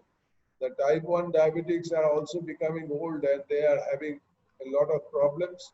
The comprehensive geriatric assessment, individualization of the goals, and the challenges need to be addressed. Next one. Children and adolescents to have some special position, and they have stated about the A1C target in them. The pharmacologic treatment in blood pressure is more than 95 percentile for age, sex, and height, or more than 140 by 90 millimeter of mercury in adolescents, more than 13 years or equal to 13 years should be offered. This is one of the very emphatic statement. I also view some adolescents with hypertension, which needs to be addressed by pharmacological agents. Initial lipid testing, if not abnormal, LDL less than 100, subsequent testing should be performed 9 to 11 years of age. Next one. Just a minute. Please sum up. 1 minute. After the initial examination, repeat dilated and comprehensive eye examination every 2 years. Less frequent examination every 4 years. Acceptable on the advice of eye care professional and based on risk factor. If glycemic targets not met with metformin with or without basal insulin, liraglutide has been approved in type 2 diabetic children above 10 years or 10 years of age in absence of contraindications. This is one of the addition. Next. Management in pregnancy. We have talked about the pregnancy issues, but one word of caution, metformin should not be used in women with hypertension, preeclampsia, or at risk of intrauterine growth retardation, because recent evidences have suggested that metformin increased body weight and breast circumference in the offspring. There are a lot of other issues associated with metformin and pregnancy, but one word is important, that the patients with PCOS with anovulation were being given metformin and thus she has conceived. They should not be continued beyond first trimester of pregnancy. Next. Next. Last. Diabetes care in the hospital. Everybody knows that preventing admissions and readmissions are the new evidence. Targeting ketosis-prone patients with type 1. Insulin treatment of patients on admission with A1C more than 9%. And use of a transitional care model. Thank you very much. Next slide. Thank you very much to be kind with me in offering extra few minutes time. Thank you, sir. Now the session is open for discussion. Any question? Any question from the floor? Dr. Mukherjee, ADA still recommending metformin in the first stage and go for the second, third, depending upon the A1C. But AAC, American Association of Clinical Endocrinologists, give us the freedom to use any drug from the very beginning. Metformin should not be a fixed one. What is your opinion and your practice? No, metformin is not recommended by the ADA in diabetic pregnancy. The patients who not pregnancy, I am not calling about pregnancy. Non-pregnant, first stage, give metformin, then you add others. If less than 7.5 A1C, AAC, any drug. That's very important because you have to individualize your patient. If the patient has got established cardiovascular disease, you must not deprive them from the agents which have produced some unique advantage and benefits.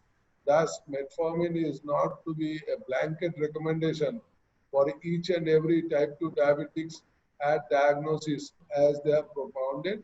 But it is true that metformin along with SGLT2 inhibitor at initiation might be more rewarding than metformin alone in a considerable percentage of patients who has got some compromise in their renal function or there is established atherosclerotic cardiovascular disease. Thank you, Dr. Mukherjee. Now I ask a question, sir. It's Dr. Shah. Yes. Professor Mukherjee, there is now talk about starting with more than one drug initially with respect to treating diabetes. How do you see that? Because the new combinations perhaps don't produce hypoglycemia. Is it a reasonable thing to do, and is it scientific as well? I am totally with your proposition. I personally feel the pathological defects in type 2 diabetes are not addressed by metformin alone. Metformin reduces hepatic glucose overproduction, and metformin somewhat reduces the muscle glucose uptake improvement, and there is some marginal effect of incretins. But the physiological ominous octet, if you want to target by a combination of agents who are anti-hyperglycemic rather than hypoglycemic, you produce a sustainable, a durable improvement, not only in glucose control, but also in vascular health. Thank you, sir. Thank you very much. Sir, role of pioglitazone in newly diagnosed patient as it is highest insulin sensitizer. Yes, I endorse your comment. They are pan sensitizer. They sensitizes the insulin resistance not only at the level of liver and muscle, but also at the level of adipose tissue and the vascular endothelia. So it is very, very important drug. And at diagnosis, we must not deprive our patients who are ethnically more insulin resistant as compared to the patients from these agents. A combination of metformin, pioglitazone, and GLP-1 receptor agonist, if not acceptable or affordable, then a DP4 inhibitor. These three can be offered in each and every garden variety of type 2 diabetes patients. But SGLT2 inhibitor class of drugs might have some extra benefit in some situations in comparison to DP4 inhibitor. But I am along with you, metformin along with pioglitazone with third agent plus minus may be the approach in our day-to-day practice. I think we should now start the next program because we have already dedicated half an hour of the total program for one lecture. Now invite Dr. Hridesh Narayan Chakraborty, who is the consultant endocrinologist, Narayana Super Speciality and Multi-Speciality Hospital, Howrah, Rabindranath Tagore International Institute of Cardiac Science. I request him to start his lecture without wasting any time. Dr. Chakraborty, please.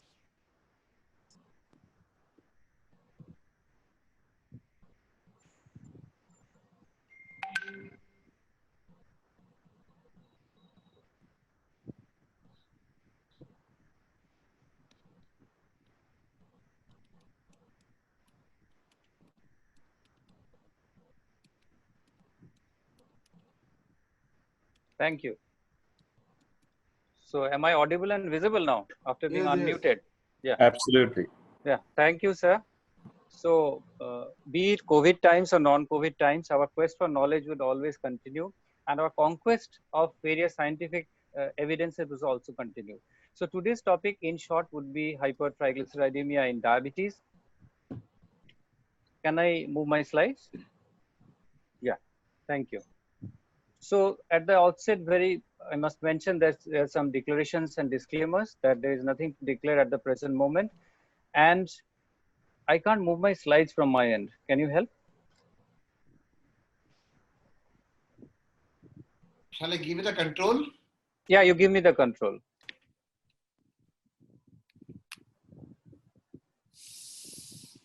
Yeah, you'll have to accept the control now. Where should I do it? Few options. Yeah, you'll get a pop-up on the screen to accept the control. It's waiting for your acceptance. Zoom ratio, height, video portal. Stop participant sharing. You want to share your screen by the same thing? Yeah, I want to share myself. Go ahead.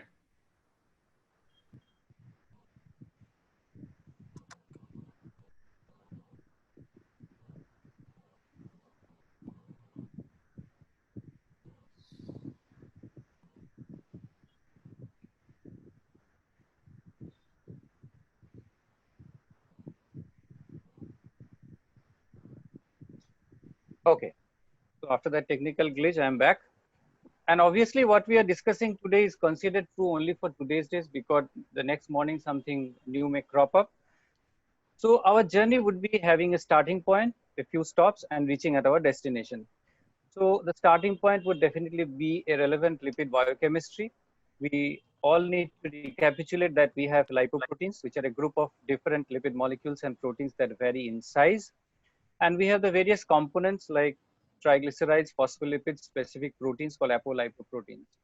Now, as we consume food and as the things are getting absorbed, then we have different fractions of lipids. And if we trace from the left to the right end, we find that the triglyceride content is gradually diminishing while the other components are having some dynamic changes in between them. This is how the things change as they get metabolized.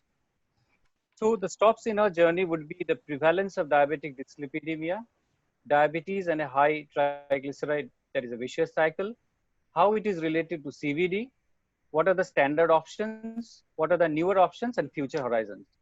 The prevalence of diabetic dyslipidemia is definitely something which should worry us. About 8 to 9 patients of diabetes have some sort of dyslipidemia in varying combinations.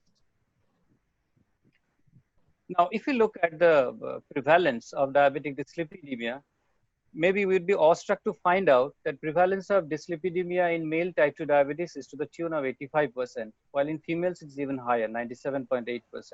So summarily, nearly 90% of Indian diabetics compared to 72% worldwide are having some form of dyslipidemia. So it's definitely a vicious cycle, and we start from this triangle that this can occur in various combinations. Either this ideal thing will be there or one or more components would be there. Now, one of the important corners or the vertices of this triangle is definitely low HDL cholesterol. And the second is increased triglyceride.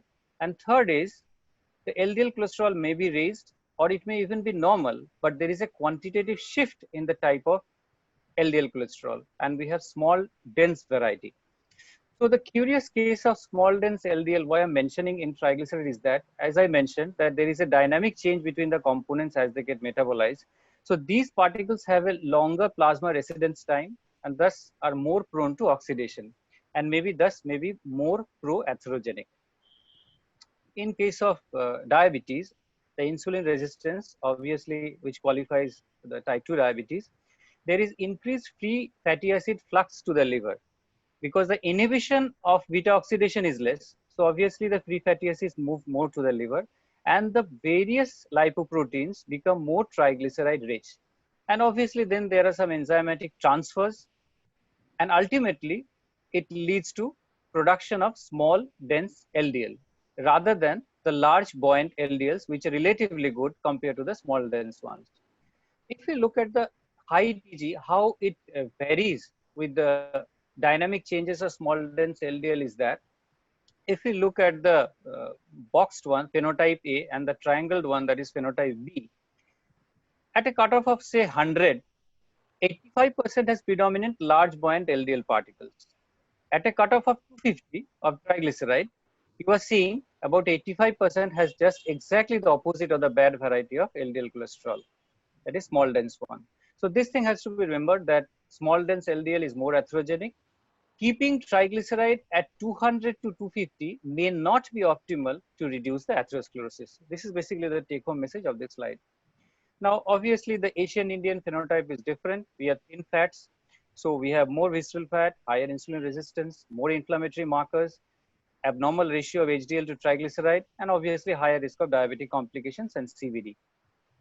If we look at the ICMR India B study, how do we actually fare in the chart?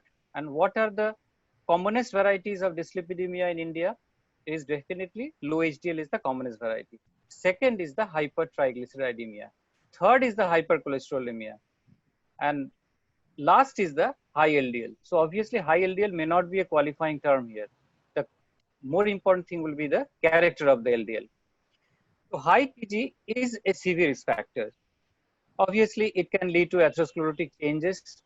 It is involved in the various spectra of NAFLD or NASH. And obviously, when it is very high, say more than 500 or more than 1000, the risk of pancreatitis worries are more than the CVD. So what we collected from this is that triglyceride may be an independent risk factor. Increased TG may be associated with a procoagulant state and hypertension. If TG is more than 200, atherosclerotic cardiovascular disease can be assessed by LDL cholesterol alone. So what are the other things we need to find out in those circumstances? Maybe the small LDL, the postprandial TG, which is still not properly defined, ApoB fraction, which is gradually coming up, lot of evidence is there, and some other qualifying things. Now, why is it so important that in spite of giving statins, we are still so much worried about TG? Because our primary target was always talking of the LDL cholesterol. This is because if you look at the HPS study or the CARD study, even after proper statinization of these patients, there is a residual CVD risk, which cannot be properly addressed with the statin. So despite giving a statin, you are not making the things foolproof to guard against future events. So what are those factors? Obviously, triglyceride is one of those important factors. I'll just take you through the summary of some of the studies. Like one study was there, fasting triglycerides predict recurrent ischemic events in patients with ACS treated with statins. In this study, the authors examined relationship between the fasting TG and cardiovascular risk after ACS in two large trials, which are popularly known as the DAL outcome trial and the Miracle studies. The DAL outcome is the long-term risk study and the Miracle study was the short-term risk study. So this was actually found out.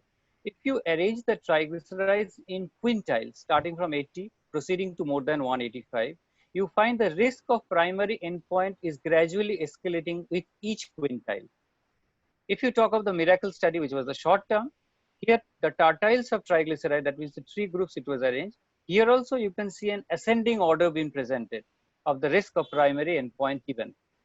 So present data indicate a strong association of fasting TG with residual risk after ACS in patients already on proper effective statin therapy. Coming to another study, which is the BIP, that is bezafibrate infarction prevention study. Here also it was quite important. If you look at how things are faring, starting from a hazard ratio of 1, which is the leftmost part of the bar diagram, where the TG corresponds to less than 100, to the rightmost part of the diagram, where the TG corresponds to more than 500, the hazard ratio has gone up to 1.68. So jumping from TG less than 100 to the next one increases risk by 6%, the next one by 16%, the next one by 29%, and the last by 68%.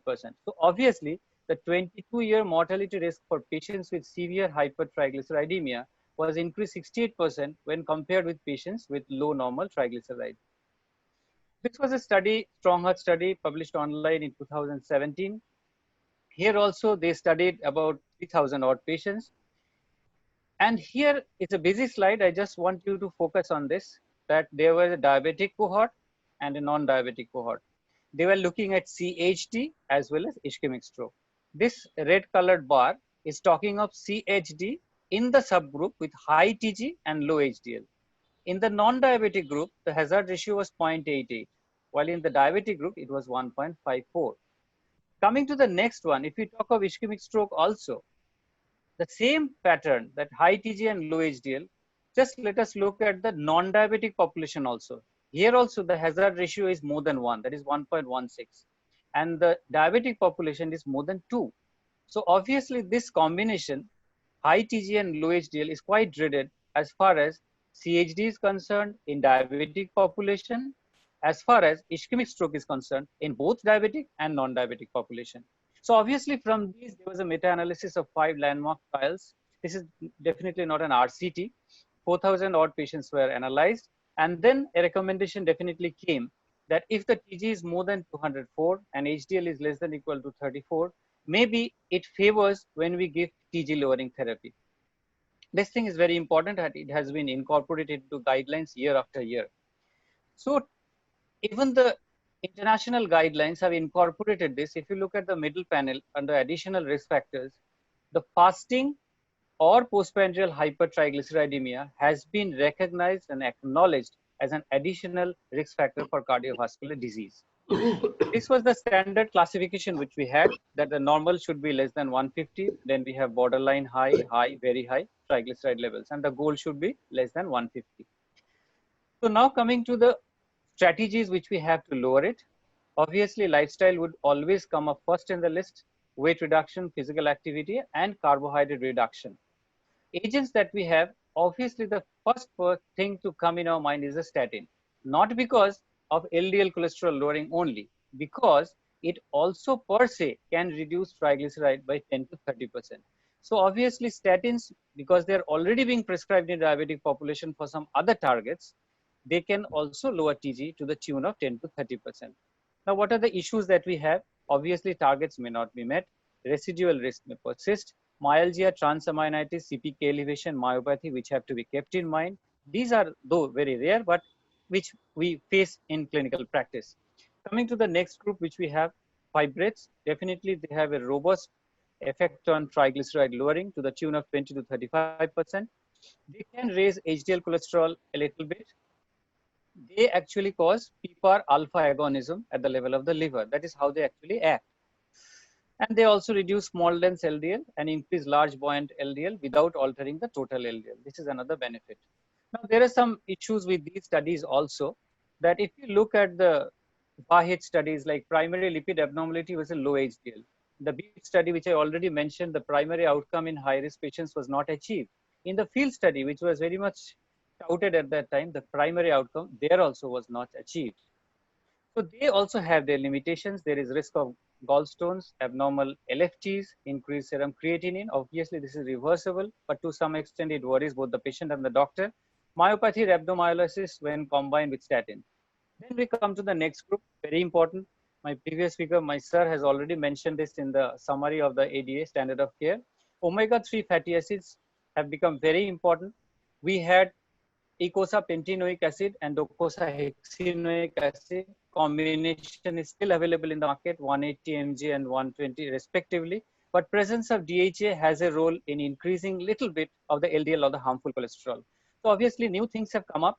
There are some studies which have conflicting results with even more than fibrates with omega-3 fatty acid. There are guidelines how much to take, when to take, and the AHA recommendations had mentioned that 2 to 4 gram per day of prescription EPA DHA is very good. And this was one of the landmark studies which came out. It was a reduce-it trial. Here about 19,000 patients over 5 years were followed. Here note the target. The TG was kept between 135 to 499 and not 150 to 499. And LDL cholesterol of 41 to 100 on stable doses of statins used this molecule, and the important component was icosapentaethyl. And there it was seen that it was ultimately reducing not only the TG, the most important take home is that it was causing reduction in CV events and CV deaths in patients with high TG and either known CV disease or those at risk. So this second line is very important. This also had its issues like there may be bleeding, diathesis tendencies, and atrial flutter fibrillation was seen to be a little bit increased in that study. And lastly, we come to the molecule which has been approved by India, BCGI in 2013, that is Seroglotizer. It is basically a dual agonist at the PPAR receptor. If you look at the PPAR receptor, it has two spectrum. On the left side, the alpha one, and the right side is the gamma one. Fenofibrate occupies the leftmost corner, while rosiglitazone occupies the rightmost corner. So pioglitazone lies something in between, but close to rosiglitazone, whereas Seroglotizer lies something in somewhere in between, but close to fenofibrate. So it is a dual alpha gamma agonist, but having more alpha action. It is more potent in activating the alpha than fenofibrate. It lacks the TZD ring, hence making it efficacious and safe, because we are often concerned with pioglitazone group, rosiglitazone group. That problem putatively is not present here. It doesn't have any effect on food being taken, so pharmacokinetics is quite easy for giving and predominantly eliminated unchanged by the hepatobiliary route. Very mild side effects like gastritis, dyspepsia, pyrexia, and asthenia have been reported in the studies, though clinically we did not find much in our day-to-day practice, and never led to discontinuation of study medication. So TG lowering was quite good, 45 to 46%. ApoB reduction was also noted. And lastly, HB1c reduction was also there. So much so that very recently it has been approved in India as an anti-diabetic agent also. And it did not have any bad effect on the body weight. So summarizing, the difference between Seroglotizer and fenofibrate will be, it has dual action, no effect on creatinine, liver is not so much affected, rather it is used now in NAFLD or NASH, myalgia, myopathy effect, GB stone effect is neutral, and TG lowering is much more robust than fenofibrate. So Seroglotizer may be preferred in diabetic hypertriglyceridemia. Recent clinical development, many studies have come up in Indian studies also to corroborate that how much it is effective in bringing down the TG as well as the non-HDL cholesterol, which is evident from the slides. The study was conducted at 3 months from baseline, and also in the reduction of HbA1c.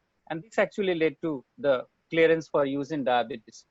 And there are some other studies from eastern corner of India also on metabolic parameters in Indian patients with diabetic dyslipidemia.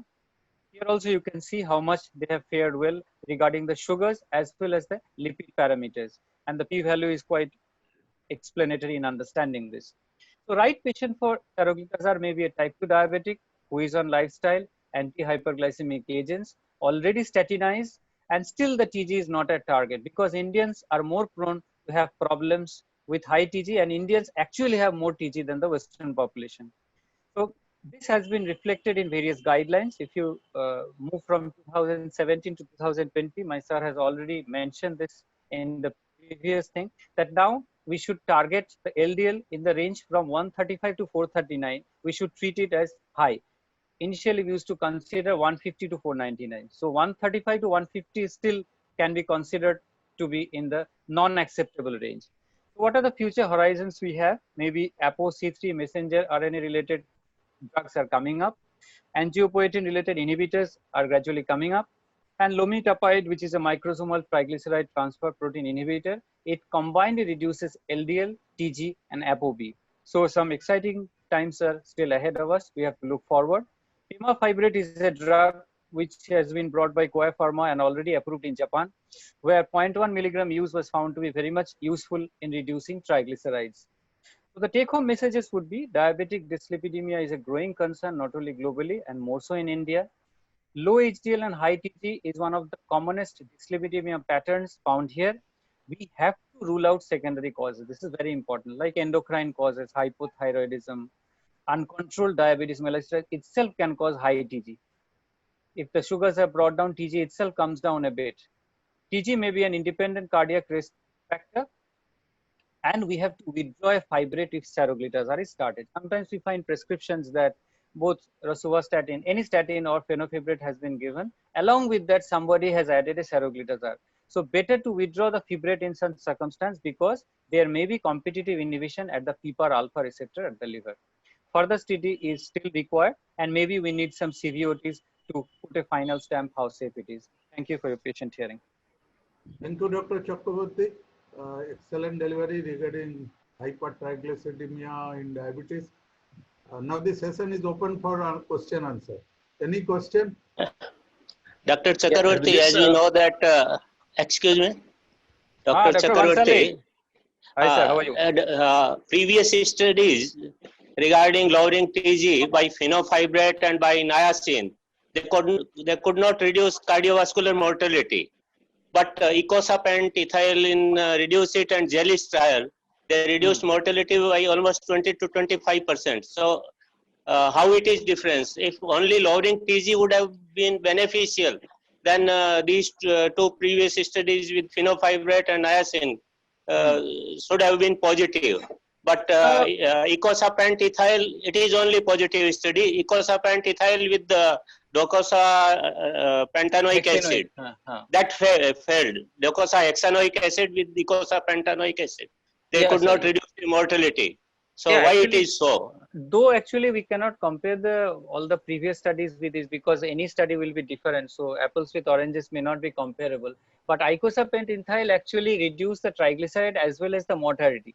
So definitely maybe there is some molecular mechanism which maybe in proper doses was given. And as I mentioned, when the combination was given, the LDL cholesterol was actually raised. Some good research papers are there to show that when you are using EPA and DHA together, actually the good effect that you are trying to accrue with the icosapentanoic acid may have been offset a little bit by the docosahexaenoic acid. Was that small dense or fluffy LDL? No, rise in LDL. The total LDL cholesterol had only been mentioned. There the qualitative changes of small dense LDL has not been mentioned in the reviewers of that study in the discussion part. Okay. Please mention the dose, please. Okay. 2 gram BD. Is there any role of primary prevention therapy for hypertriglyceridemia less than 500? Sir? That means you don't have atherosclerotic disease. Say risk score is less than 7.5 and TG less than 500. Do you really need to treat? When the patient is already statinized and still in Indian population, no, not on statin. Normally we don't give statin if it is a risk factor is less than 7.5. Okay, you mentioned 7.5, but still less than 7.5. Say TG is 400. TG is 400. Maybe still I would be inclined to say because the high triglyceride itself may be an important independent cardiac risk factor. Sir, after this reduce-it trial, I think reducing triglyceride by icosapent ethyl must be helpful because only this is positive study till date. Till date, we have the only positive study, yes. Dr. Chakraborty, regarding Seroglotizer, I think all the trials are company sponsored. Is there any institutional data independent of company? Number one. And second question is, ADA, European agency, has not yet accepted Seroglotizer. ADA is telling icosapent acid after statin. Yeah. So what is your opinion? Yeah, first, namaskar to you, sir. How are you? So I just mentioned that last line that some further studies are still required because those studies were actually given by Zydus. So I'm not going to call the company. Yeah, no, I'm just telling you. So there are a lot of things. So we want multi-centric, multinational study. There is no maybe multinational RCT. study. It is only all Indian study published in Indian journals. And your comment on the hypertriglyceridemia and fatty liver. Yes, sir. In fatty liver also is very important. I mentioned about it that NAFLD, NASH is very important in the respect of hypertriglyceridemia. So reducing that, again, there we have gained acceptance about this new molecule. How much that will be effective in time will tell, but still the studies that have been brought forward is that Seroglotizer helps a lot because of deeper dual action. And any effect of PCSK9 inhibitor on triglyceride? It is more in LDL cholesterol lowering when statin is not So sufficient. very small effect. Very small. So thank effect. you for your excellent presentation. Thank you, And sir. thanks to the organizer for giving me the chance to conduct the session. And I declare the session to be closed. Thank you. Thank you, sir. Thank you very much. So much, speakers, and thank you so much, moderator sir. With this we move on to the next part of the scientific session.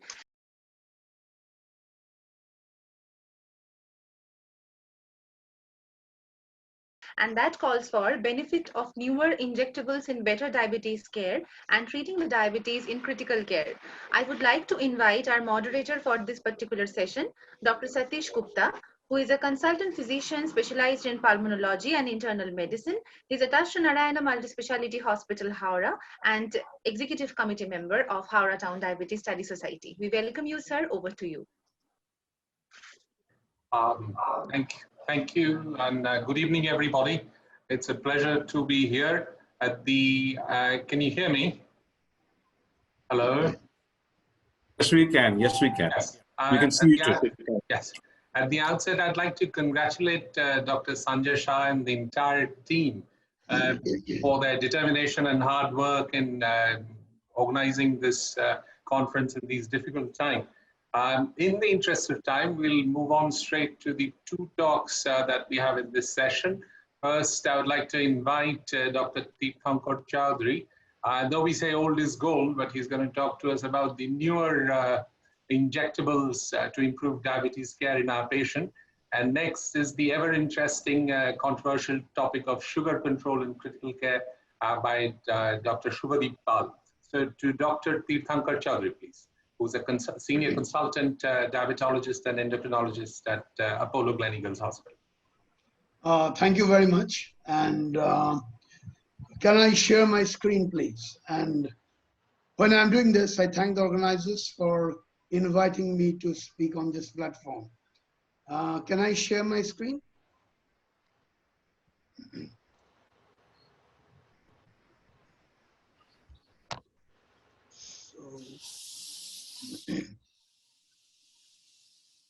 All right, so what I'm going to do today is I've been given the job of talking on few of the newer injectables, and it is not possible to cover everything, so I'll be trying to restrict myself to maybe 2 or 3. And I can assure you that I'll respect the time. Now, what we are going to do is basically, before I start this, we know that our chase for glycemic control started in 1921. And ever since, I don't think we have reached anywhere near to satisfaction. Recent Swedish study, their cohort have shown over 250,000 patients, that if you can control your blood sugar at the initial days or first few years, you reduce the cardiovascular complication drastically. We also know a paper from Dr. Kunti in UK in the primary care. They also say that if you can reduce the blood sugar initially, then probably you will get better off, and the chances of micro and macrovascular complications are reduced to a huge extent. Now, if you look at this slide, then you can realize that presently the average HbA1c at which we start insulin is 9.23%. I think the clinician's inertia and the patient inertia plays a big role in this. But I think we have now adequately realized that we need to get it right at very early stage of diabetes. And for that matter, I'll be restricting to the first newer injectable, and I'll start off with a basal. Now, in type 2 diabetes, you would agree that we have got some residual insulin left in the body, and we have got some oral hypoglycemic agents that can take care of some of the ominous octet. So aggressive and initial, optimally starting basal insulin can give you a good glycemic control. not only give a good glycemic control, it will also prevent the complication in the days to come. Now the question comes, what kind of basal insulin? Whatever we are trying to do with insulin, remember, we are trying to mimic the physiology of insulin secretion in the body. Now, because we are not giving insulin in the portal vein, and because you are giving insulin subcutaneously, there will be differences in the absorption kinetics and also the mechanism of absorption kinetics. So it is very important that the technology and the biochemistry comes to a stage that we use a basal that is effective, that is simple because you have to take only once daily, and we achieve our target. We know in our body, just to recollect for everybody, that we have got spots of insulin coming up and the background giving a basal background insulin, and that has also has its rhythm in terms of more in early morning and less in the midnight and after. So we have to, and then whenever we are eating, there's a spike. So we need a basal insulin that is the first to intervene, and if you can do it early, then it will be better.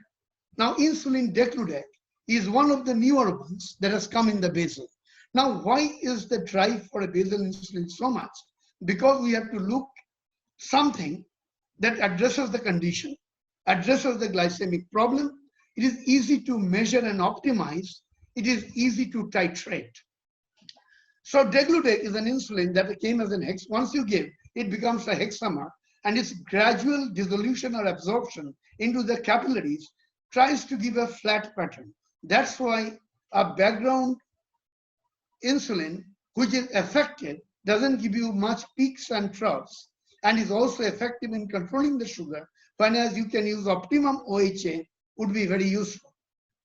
Now, pharmacologically, this insulin, as you can see in the graph, has got a very, initially we're talking about the peak that started with NPH, but of course, there is hardly anywhere in perfection. Then came, of course, glargine, and glargine U300. Now, when came glargine U100, we realized it's good, but probably we need some improvement. So as the science progressed, we realized that this degludec, which was, I would give credit to our biochemistry and colleagues in the laboratory, that they have been able to make this more or less peakless. And this also gives a better control on the glycemic variability. And you know that when you are using a fasting, one of the basal insulin, one of the problems is that you can control the fasting sugar, but then you struggle with the postprandial many a time. Remember, for controlling blood sugar, the drug itself is not a complete thing. It's about glycemic index, the glycemic load, your OHA that you are using, and the insulin you are giving, and the patient education we are doing. I think very important that we take them together and complete the loop if we want to get a good glycemic control in the patient that we are starting basal. And the fact that basal works is we have got some residual insulin in type 2 diabetes. This is my paper that was accepted in ADA in 2017. And we talked about the predictability of the glycemic control. And we found that early in insulin initiation and the basal insulin was the most predictive in glycemic control. This is my paper in BMJ diabetes, and that was part of the GOAL study, and I was the communicating author. Again, we found that along with the lifestyle, making the patient understand that which insulin and what we are trying to achieve, how to reorganize your oral hypoglycemic agent. Why I said this? Because if you pack up sulfonylurea with a basal, you will quickly reach the fasting sugar into your range, but you'll be struggling with your PP. But if you get the basal insulin with the incretin-based therapy, metformin, and SGLT2 inhibitor, your chances of getting this on board will be much better. Now, DEVOTE trial, I was part of the DEVOTE trial as well, and I think what we found is that we are constantly improving in the technology and the science of insulin production. I think if I'm correct, 7 Nobel Prizes have been given to the insulin, only on insulin. So this is another one example that U100 of the glargine came, and when you compared in the DEVOTE study with the degludec, we found again the nocturnal hypoglycemia and overall hypoglycemia was getting better for the degludec. So it is very important that we understand which molecule we are using and to what effect. Now, if you look at insulin degludec, it has got some discrete advantage. I'm not saying that if you are using some other basal on some patient and you have reached your target, you have to change them immediately into degludec. No, not at all. What I'm trying to say, there will be a cohort, there will be a niche group of patients whom you would like to fine-tune your basal insulin. Or if you're starting new on a basal insulin, then using a degludec would be a superior basal insulin to start with, because it is more peakless, you have got flexibility in dosing. Duration of action is for 2 hours and lower overall nocturnal hypoglycemia and lower glycemic variability. Now, just to add a caveat that in a hospitalized patient, if the patient is admitted and you are starting this, remember you are tending to titrate the dose next day, but don't do that because this takes 2 to 3 days. So in a hospital setup, in an acute setup, it may not be such a good idea to start off with this because you tend to titrate the sugar level on a day-to-day basis. And then next day when you are up titrating, next day you may have a hypoglycemia because the rest of the degludec is kicking in. My second injectable is, I'm keeping a track of the time, so not to worry.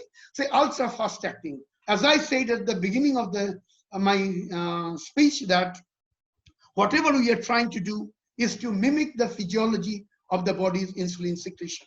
So we started with the soluble actrapid or soluble insulins initially, but they were a step behind. When you are eating your food, it gives you a peak sugar at 1 hour, roughly. Now, there's a mixed meal theory as well. So it gives a peak somewhere there. So you need insulin that mimics the physiology in the sense that your insulin also acts at the time when sugar is high. So we went on thinking of the bolus insulin that should try to replicate this so that if you give it before meal, then it will try to address this postprandial hyperglycemia, because postprandial hyperglycemia, fasting hyperglycemia, random hyperglycemia. Today we know that sugar should be controlled in all quarters. Therefore, this FIAS or ultra fast acting insulin, or for that matter, I would say even short acting analogs like an aspart insulin, or for that matter, a Lispro. These insulins, and probably a fine tuning of that in FIAS. Now, what this is doing is that this is faster to go up, and therefore, when you are having a meal, it is not allowing you to have a postprandial huge excursion and also preventing the glycemic variability. So this is something very interesting in terms of our clinical practice, because we constantly come across a situation when patient comes and tells that our fasting is normal, postprandial is going up, or postprandial is getting controlled, your fasting is up. So choosing the right insulin, explaining the reason of your choice to the patient is very important. Now you might wonder that how it is done. Well, this is biochemistry colleagues department, but we just tell you that niacinamide absorption modifier and L-arginine gives you this advantage to the insulin, and then they behave like that. What can we do when combining GLP-1 array and a basal insulin? This is one of my favorite, but I know that everybody doesn't need it. I also know it is expensive. But when you are starting the treatment and knowing that GLP-1 array has gone up the chart in terms of your second line of treatment, and if you are looking for efficacy and side effect, and when you are looking for a good glycemic control, and you are thinking that you need a basal insulin, then Zultofi, that is in the market, a combination of GLP-1 RA and a basal insulin is a fantastic thing to use, unless, of course, the patient can tolerate that. The GI-wise I'm talking about, patient can afford it cost-wise. Now remember that it's 0.036 of the liraglutide with 1 unit. So maximum you can go is up to 50 units. And when you are giving 50 units of the basal insulin of degludec, you are actually providing 1.8 milligram of this. So even if you are giving, say, 2/3 of it, then you know that you are giving around 1.2 milligram of liraglutide. And there's a fixed dose, but it's a fantastic combination, works very well if you can afford it, and secondly, if your GI tolerates it. So you can get away with one injection, and of course, you are getting the benefit of Zulfa. I know that this is not something that you write every day, but I think this is a very useful combination when we are talking about an injectable, when you are graduating from OHA to an injectable. Starting this with a GLP-1 and a basal insulin will of course give you a lot of advantage, not only in efficacy, but in you also have to take on board the advantage, the pleiotropic advantage of the not only of the glycemic control, but GLP-1 liraglutide. Remember the leader study, and I was part of it. Remember the benefit of these. So I would like to summarize, keeping the 12 minutes target of mine, which I may have crossed by 1 or 2 minutes. So newer basal insulins have a flat profile. This is what we are looking for. We are looking for a newer insulin with a flat profile, because that is what we are trying to mimic in physiology without giving it into the portal vein. Ultra fast acting insulin is the ideal bolus, because unless we have got an ideal basal and ideal bolus, then the story of insulin is not complete. Injectable co-formulation, as I said, lastly, with a GLP-1 RA and a basal insulin is a fantastic combination. And when I say this, remember the loop is not complete between the doctor and the medicine till the patient comes in the middle. So shared management protocol is the watchword in ADAESD. So we must get the patient involved. He should know why I am trying to do what. And if you can get that, I'm sure we will have better days ahead with a better glycemic control. Thank you very much. Thank you very much, Dr. Tirthankar Chaudhary. Excellent talk, even for a non-diabetologist like myself, and more so for maintaining time. Any pressing questions to Dr. Chaudhary?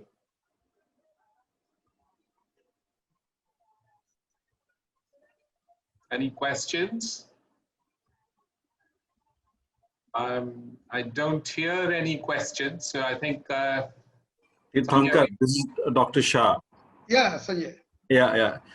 Very nice talk. Thank you. Thank you. So you mentioned about GLP-1 analog and a basal insulin. Yes. So what is your experience? You've used some of it, and yes. I'm sure in terms of glycemic control. Yeah. Thanks very much. I think when you are thinking, you know that I also emphasize in many meetings that the practical incretin-based therapy in my country is a DPP-4 inhibitor. And I think there is enough to say about that, and enough reason to say that, and efficacy, simplicity, whatever.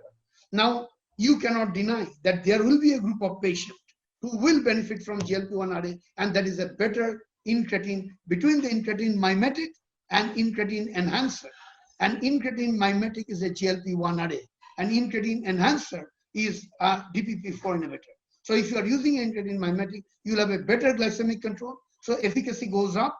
If you look at the cardiovascular outcome studies, its benefit is more. So if you are graduating for an oral to an injectable, you are thinking that I need to give a basal. I have used many of these. So go to the Zultophy and start, and you might come across a situation that you are not able to go above 30 or 35, because the moment your liraglutide start going up more than 1.2, GI intolerance kicks in. But many of the patients can tolerate up to 1.8. I've got a huge number of patients on 30s of this Zultophy. So, and I think the benefit is very much because he can afford it. Second is he or she can tolerate it. Third, I'm not only addressing glycemic control, I'm addressing the cardiovascular outcome. And I think with one injection, I'm sorting out multiple problems. Thank you. Thank you. Any other questions? Tirthankar, I have a question. Yes. If your GFR drops, say, from 20 to 12 while on this combination, will you stop liraglutide? As you know, this is not excreted through kidney. This is a very good question, because see, I believe that we are, if you go strictly by the trials and outcomes and their eGFR studies, then nowadays even SGLT2 inhibitors, they are saying you can go down as much as you can. But we don't write medicines because some studies have shown they're beneficial there. I would believe that if somebody has a renal failure, and if somebody is already has a edema of the gastric mucosa, there's a fluid overload. And if you torture them, I know the Rewind study and others are claiming lower and lower eGFR for using of the GLP-1. But I can assure you that if you give it, there will be a bloating sensation in the tummy, and the amount of glycemic benefit you are going to get, I don't think that is something to be absolutely excited about. I would rather give something that is easily available, less expensive, more reassuring and tolerable. Why not an insulin or probably a DPP-4 inhibitor like linagliptin, and instead of persisting with the expensive GLP-1?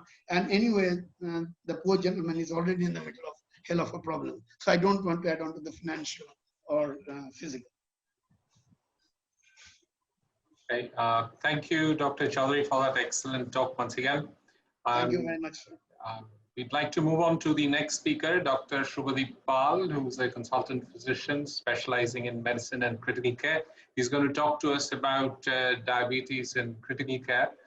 This is a very interesting topic, and we've all known that we need to control raised blood sugars in critically ill patients, be they patients with heart attacks, strokes, or sepsis, and that patients who have a elevated sugar at presentation have a high morbidity mortality.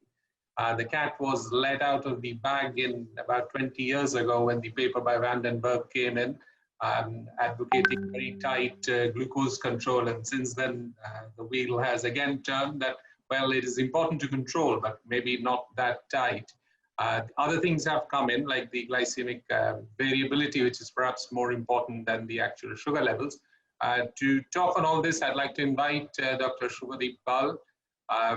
Dr. Shubhadeep Pal, please. Well, I think we have jumped slides. Deepest regards, sir, and very good evening to the learned minds in August gathering. So, first of all, there's an important disclosure to make that I am no diabetologist, I am no diabetic expert, I'm just a ground level intensivist, and I really don't fit in this feast. So, what I'm going to do over the next 15 minutes or so is that give the ground idea, the ground reality as to what we exactly do. And I'm not going to take you through fancy statements, fancy slides with statistical jargons or randomized controlled trials and study reports. But I'm just going to give you an idea, a glimpse of what happens inside this really critical area. And diabetes is just one of the many issues that we address. So the next slide, please. I'll leave the rest of the judgments to your fine wisdom. So there's a technical philosophy behind treating diabetes in critical care. So if you can just browse over the next slide points. Yes, hyperglycemia is not the only problem encountered with diabetics in ICU, and we really have a lot of other things, a lot of other issues. The person dealing with the slide, if you just yes, go on to the next point. Associated issues demand equal attention. And if you thought that dealing with diabetes in the ICU is all about dealing with insulin dosages, insulin is just one of the many management modalities. Don'ts are more important than do's while treating a diabetic in the ICU, and hyperglycemia can make the patient ill. But remember, it's age-old that hypoglycemia actually kills.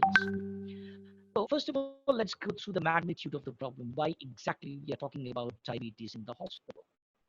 12 to 25% of hospitalized patients have diabetes, and the true proportion may be much higher than this.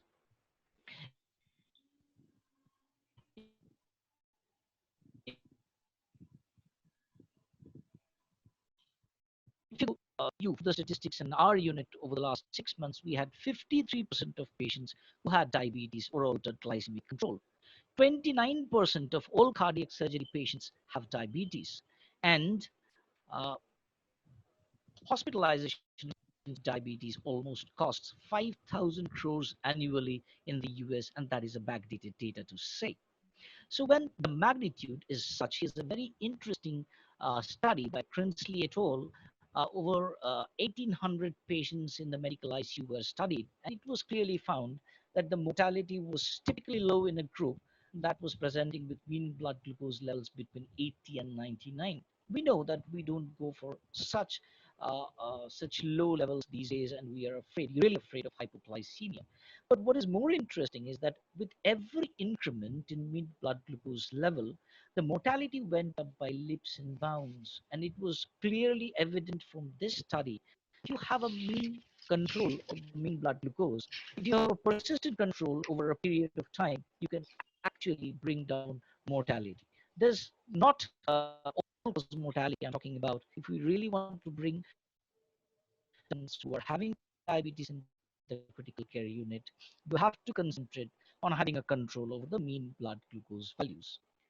Next slide, please. And when we say that we should have persistent control, it's very important to find out that how frequently we check blood glucose and what the targets we actually have for that blood glucose control. So we all know that persistent hyperglycemia, sugar levels above 180 milligrams per deciliter, warrant for initiation of insulin therapy, and the target is comfortably placed at 140 to 100 deciliter. Dr. There are Subhadev, other actually your patients voice is too that low. Can you just having be a bit major more louder? yeah yes patients with major adverse cardiovascular events or undergoing surgeries, having neurological events, they have a more they can benefit for a more stringent goal like between 110 and 140 milligrams per deciliter, but that should be achieved without significant hypoglycemia. Next slide, please. And as I was saying, that if we want to have a persistent control, we have to check the blood glucose very frequently. In the ICU, we are check blood glucose every 1 to 2 hours in an unstable patient, those on IV insulin infusion. For those who are less sick or those who are on subcut insulin, that's a very in the critical care unit. We should concentrate on checking 4 to 6 hours or 6 times a day, 6-point check, which can be fashioned according to the diet habit and various amounts of calorie dense food given to the patient at different times. If there is a change in the patient's condition or nutrition delivery regimen, we should modify the frequency of glucose monitoring. So coming down to how insulin should be used in the ICU, we all know that the first, second, third, even the 10th choice would be IV insulin. So it can be used as a bolus of rapid acting insulin, or it can be used as an infusion. We all know that bolus is not something that we use very often. Maybe at the beginning of an infusion where the patient is having or posting very high blood sugar levels, we might like to give a bolus and change it over quickly to a rapid acting insulin infusion. Periodic subcutaneous regimes are difficult for accomplishing targets, but may be needed in less sick patients on regular predictability and as a step down measure from IV infusion. Because for a conscious patient taking normally, you won't like to acupuncture the patient every now and then. Never use absorption is doubted. If your patient is passing into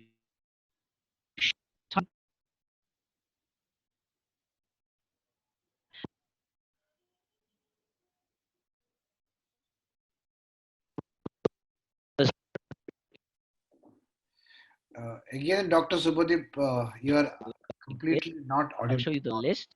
And out of this huge list, I want this to come up. And out of these many protocols that are available over the internet that are available for use, all are safe, all are time tested, but I have used only 3 or 4 of them. Like I've used the Yale, modified Yale, we have used ideal patients, we have used Leuven 2, and we have also some interest in the Diagnostic protocol. The Rush protocol is gaining some popularity, the Rush University protocol, but I'm telling you there's a lot of evidence behind each of these. So you choose just one. You should have a clear idea about what exactly you want from your insulin protocol, what your ideal insulin protocol should look like. The next slide, please. So an ideal insulin protocol should be one that is easily ordered and result physician in a very, very busy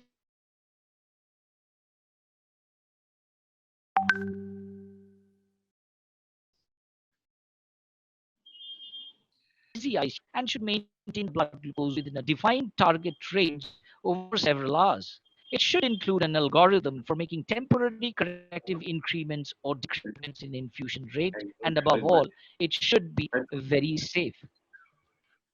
It should be very safe.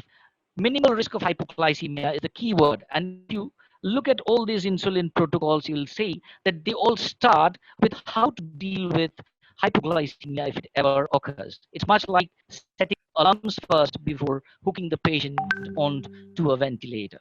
Next slide, please.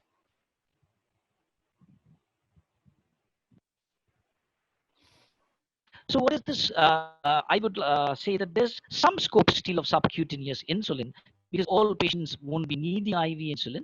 Patients with stable hemodynamics and normal eating habits, it should not be rudely punctured every now and then.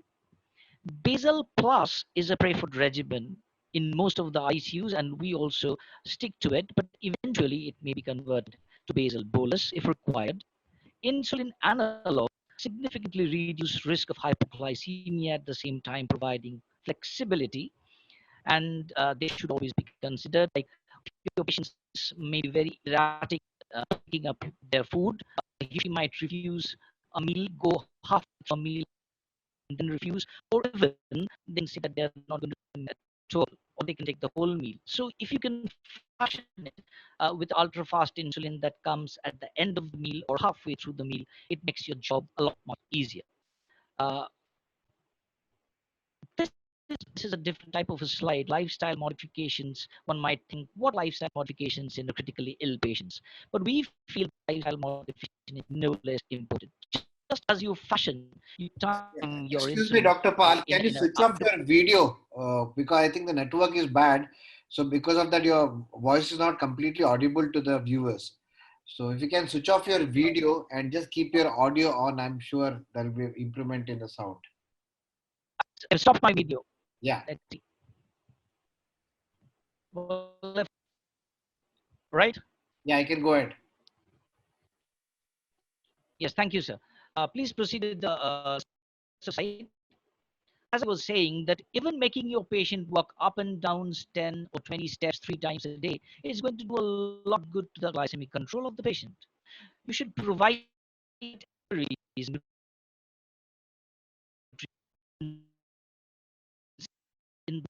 not shy away from taking the help of an expert who is experienced with nutritional for the critically ill.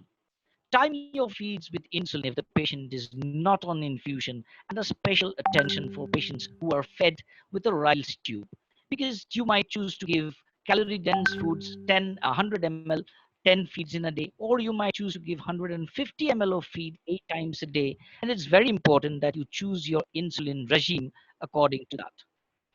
So next slide. Hypoglycemia is very important, and hypoglycemia should always be taken care of, have a high degree of suspicion as to which patients are at greater risk. Liver failure, adrenal insufficiency, or renal failure are patients who should be looked and monitored very closely.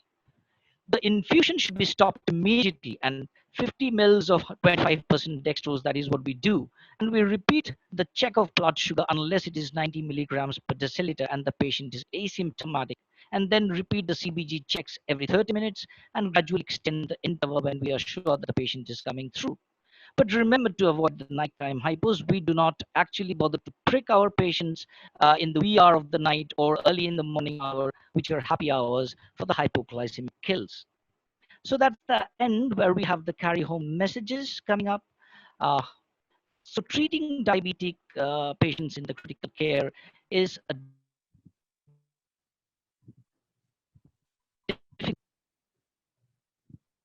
different, reasonable target to follow, but there are a subset of patients who will benefit from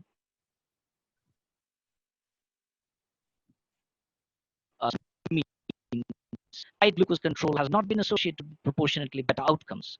Intravenous infusion of regular insulin is the treatment of choice.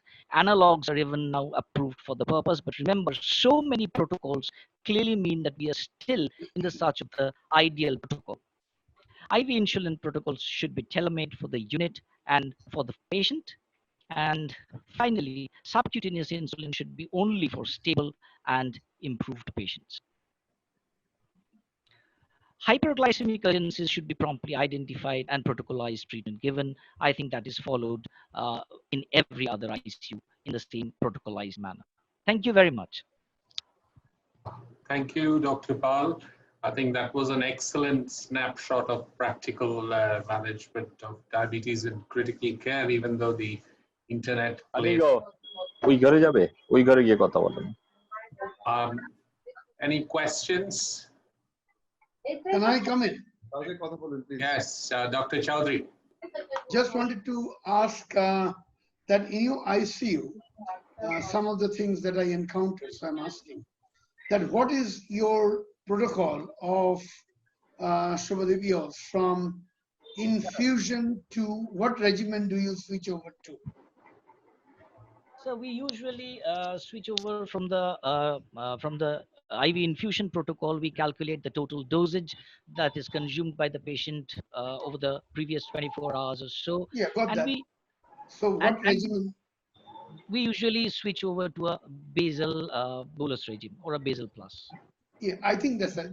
The things that I've noticed is one of the first is when you are running the patient on infusion, it's not a criticism to any hospital. This happens in my hospital as well. So when you are running somebody on infusion, what I have found is that the infusion scale, they're increasing when they find the sugar going up. The problem happens is that suppose you are giving an infusion and patient has started taking slightly food, or you are giving some parenteral calories or whatever. So one of the good ways that I think is to proactively treat them. Suppose somebody on 3 ml going on insulin infusion. Now there is to be given some calorie, maybe oral or parenteral, whatever. I think you should proactively increase the infusion dose by 2 units or 3 units. And after 3 hours, 2 hours, you go back to the original base. Now what happens that then you can avert the spike that happens.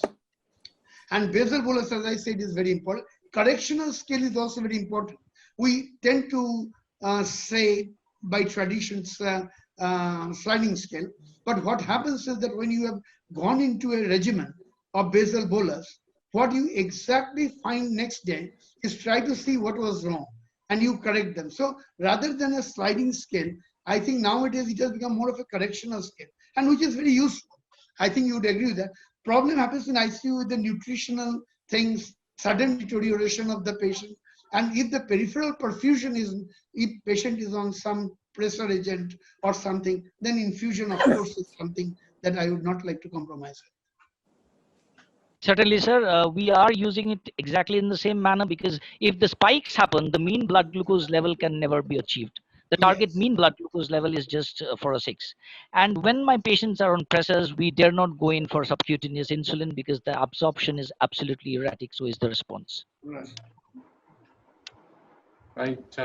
If there are no other questions, I think I just spotted Dr. Todi, who's the moderator for the next session. So I'd like to call this session to a close, and thank you everybody. And thank you, Dr. Tirthankar Chowdhury and Dr. Shubhadev. Thank you so much, moderator sir. Thank you so much, speakers.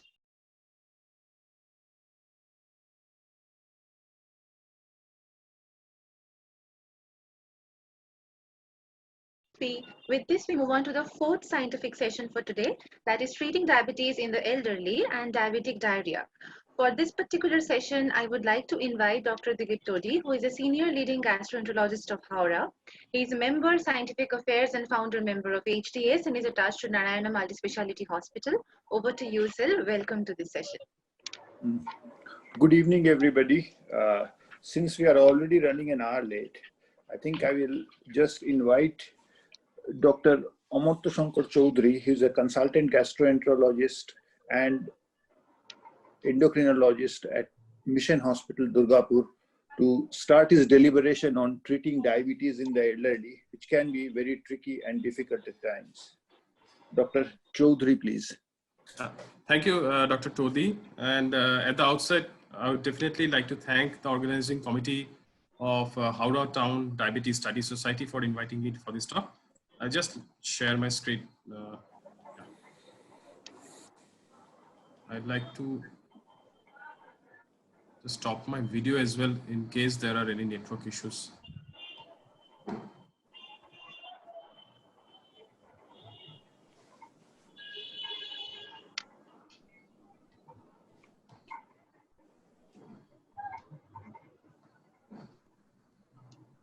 Okay, so without wasting any further time, because we are already running short of time, I'll straightly proceed to my talk. I'll be discussing about treatment of diabetes in elderly, specifically focusing on the role of DPP-4 inhibitors. Well, we all know that treatment of diabetes in elderly is quite different from treating young individuals with diabetes. They have their own set of problems, their comorbidities, declining renal function, polypharmacy, and a lot of other problems which needs to be dealt with separately. We have to treat them with utmost care, compassion, empathy, and at the same time, we should choose our drugs in such a manner so that we do not do any further harm to this group of individuals. Now, my flow of talk will be, I'll be initially discussing about type 2 diabetes in elderly, the treatment goals in elderly, and the challenges of managing type 2 diabetes in elderly. And finally, I'll wind up with the role of gliptins in elderly diabetes. Now, who is an elderly person? Now, most developed countries have taken 65 years as a cutoff to define an elderly individual. United Nations agreed cutoff is 60 plus years, and for Government of India, 60 years and above is considered for senior citizen or an elderly person. Now, this is the group of of individuals that has been growing at an unprecedented rate, thankfully to the advancement of medical and healthcare. If you consider the Indian demographic data, if you can see in 1961, the number of elderly population, the prevalence was around 5.6%, and in 2011, this has now gone up to around 8.6%. And the number of elderly person is expected to grow to 173 million by 2026. And if you consider the health problems, we can see that the most important health problems which we come across in this group of individuals as per the demographic data of India in the last 2011 census is non-communicable diseases, and the leading cause is a heart disease and by hypertension and diabetes. Diabetes in elderly is one of chronic illnesses. 1 out of every 4 people who are above 65 years and above have diabetes, and other 1/2 of older adults have prediabetes. Now, what are the problems we come across while treating elderly diabetic patients? Polypharmacy. This is something which we commonly face. They are having treatment for hypertension. They are on drugs for cardiac disease, renal disease, urinary problems, and a lot of other things. I've seen patients taking around 10 to 15 tablets per day in elderly populations. It's really a big problem. It's really a big burden. Cognitive impairment is another important factor to be considered. ADA has specifically recommended that all type 2 diabetic patients who are above 65 years of age should be assessed for cognitive decline and dementia. Hypoglycemia is one of the most common, is one of the most prominent factors to be considered while choosing a diabetic medication. We do not want hypoglycemia to occur in our patients. It can have devastating effects. Depression, urinary incontinence, falls and fractures are perhaps other important problems which we face while treating diabetic patients. Now, what are the treatment goals as per the latest guidelines? Now, if you can see, the ADA has become less stringent while deciding the guidelines for treatment of type 2 diabetes.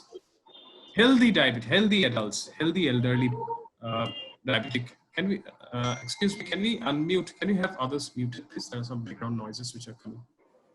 Can please. Yeah. So healthy elderly patients without any comorbidities, even in those persons, ADA has said an HbA1c of less than 7.5% is quite acceptable. Patients with multiple chronic illnesses, multiple coexisting illnesses, HbA1c of less than 8 is good enough. And in patients with advanced health disease, like patients with end-stage renal disease, with severe heart failure, stage 3, stage 4 heart failure, in patients with metastatic malignancies, and HbA1c of less than 8.5 even is acceptable in elderly population. Beyond that, it should not be, the blood glucose should not be allowed to rise beyond that to avoid acute complications of diabetes. Now, while choosing pharmacologic therapy, the medication classes with low risk of hypoglycemia are preferred. Over treatment of diabetes should be avoided. And we have to use simplification of complex regimens to reduce hypoglycemia and polypharmacy. Due consideration to be given to the cost of care. Now let us discuss a clinical case. It's a sort of story about Mukherjee Babu. Mukherjee Babu is a 70-year-old diabetic. He was detected diabetic around 3 years back. He has hypertension. He was started on metformin by his family physician, but he stopped it after 4 months because he started having dyspepsia and bowel irregularities. Since then, Mukherjee Babu has concentrated on diet and exercise. Now, he is a member of the Laughing Club, which he goes regularly. One of his friends suggested that Mukherjee Babu was monitoring his blood glucose with a glucometer and was quite happy to find that his blood glucose was hovering around 130, 135. Now, one of his friends suggested that Mukherjee he should go for a HbA1c test, which his doctor had recently advised, and his friend was quite happy this HbA1c was around 7. Now, one of another friend suggested that why HbA1c? You can go for a good panel of tests. One laboratory is giving a lot of discounts. In 1200, 1400 rupees, you can go for a battery of 20 to 30 tests. You can give a complete checkup. So Mukherjee Babu decided to do a complete checkup. And from that investigations, the only relevant investigations we came across was that his fasting blood glucose was 154, his HbA1c was 8, and his EGFR was 55. Mukherjee Babu was quite upset and he immediately rushed to his family physician to seek advice. Now, how do you treat Mukherjee Babu? Now, before we go into the treatment of Mukherjee Babu, let us first discuss what are the options we have in treatment of elderly. Now, metformin is definitely one of the first-line agents to be used in any diabetic patients, even in the elderly age group, provided he has good renal function. It can be used to an EGFR of up to 30. It has to be used with caution in patients with impaired hepatic function or congestive heart failure, and GI side effects in some patients can be a limiting factor. Thiazolidinediones probably I would use very cautiously. We have to be very careful regarding precipitating congestive heart failure, osteoporosis and fractures, and worsening of macular edema. Insulin secretagogues definitely probably not the first or second line in this age group. The one thing which will limits his use is the fear of hypoglycemia, which we don't want in any case. DPP-4 inhibitors probably is the most well-studied and safe and well-tolerated among all diabetic medications in elderly. We have GLP-1 receptor agonists with robust evidence of regarding cardiovascular benefits. Again, they are mostly injectable except oral semaglutide, but then injectable agents require visual, motor, and cognitive skills for appropriate administration. GI side effects are a limiting factor in use in elderly, and they may also not be preferred in older patients who are already frail and who are already experiencing unexplained weight loss. Cost is again definitely another issue. SGLT2 inhibitors, another very good group of drugs having cardiovascular benefits. The problems of volume depletion and UTI may restrict their use in all elderly patients. Insulin again has a very safety profile, but again requires good visual and motor skills and cognitive ability to inject, may require assistance of a caregiver. Hypoglycemia is definitely a concern. And if at all insulin is needed, once daily basal may be a reasonable option. So if we consider all the diabetic medications which can be used in elderly, probably we all will agree that probably DPP-4 inhibitors are the most safest to be used in this group of patients. I'll be briefly discussing about the effects, efficacy, and any other extra benefits of DPP-4 inhibitors in the coming slides. Taking sitagliptin as a prototype, and also the first DPP-4 inhibitor which was approved for the use of diabetic patients. If we consider the efficacy, sitagliptin is found to be very good, very efficacious in treatment of patients and diabetic patients and elderly, both below 75 years of age and even above 75 years of age. A very good HbA1c reduction of 0.7 to 0.8% has been seen. Dr. Pratik Dastar has elaborated in detail about the decline in GFR with aging, and in type 2 diabetes patients specifically with long duration, especially those who are a duration of more than 10 to 15 years, it has been seen that almost 40% of patients have a GFR of less than 60. Again, thus emphasizing the fact that probably a creatine and a GFR should always be calculated in before advising or initiating or escalating any diabetic medication in elderly patients with type 2 diabetes. Thankfully, all DPP-4 inhibitors can be used in patients with CKD. Linagliptin can be used without any dose reduction. Sitagliptin is also very effective with dose reduction in all the stages of CKD. Even 25 milligram of sitagliptin, which is approved for use in advanced or end-stage renal disease, has a very good efficacy in lowering HbA1c. Not only that, the advantage, it doesn't cause any worsening of renal function with prolonged use, and it can also be used in patients who are undergoing dialysis and does not cause any increased incidence of hypoglycemia. And some, not only renal safety, it has been seen, some of the studies have shown that DPP-4 inhibitors may even provide some renal benefit with regarding reduction in albuminuria. Studies have shown that sitagliptin and also studies have been seen with other DPP-4 inhibitors as well, that on prolonged use, there was a significant reduction in albuminuria, thus slowing the progression of diabetic kidney disease along with the use of these group of drugs. Coming back to hypoglycemia, because this is something which is very important, neither the physician nor patient, neither the family member want an episode of hypoglycemia to occur to the patient. It can be devastating, not only have physical problems, but it can be a great psychological impact on the patient as well as the caregiver. It is very difficult to recognize hypoglycemia sometimes in elderly population. Symptoms are non-specific, easily misdiagnosed, like it can be taken for a stroke or a vertigo, misinterpreted as dementia-related symptoms, and more importantly, patients with dementia are unable to communicate the feelings or symptoms of hypoglycemia. Therefore, it makes us imperative to use drugs which has as low effects of hypoglycemia as possible in patient while treating or choosing medications in treatment of type 2 diabetes.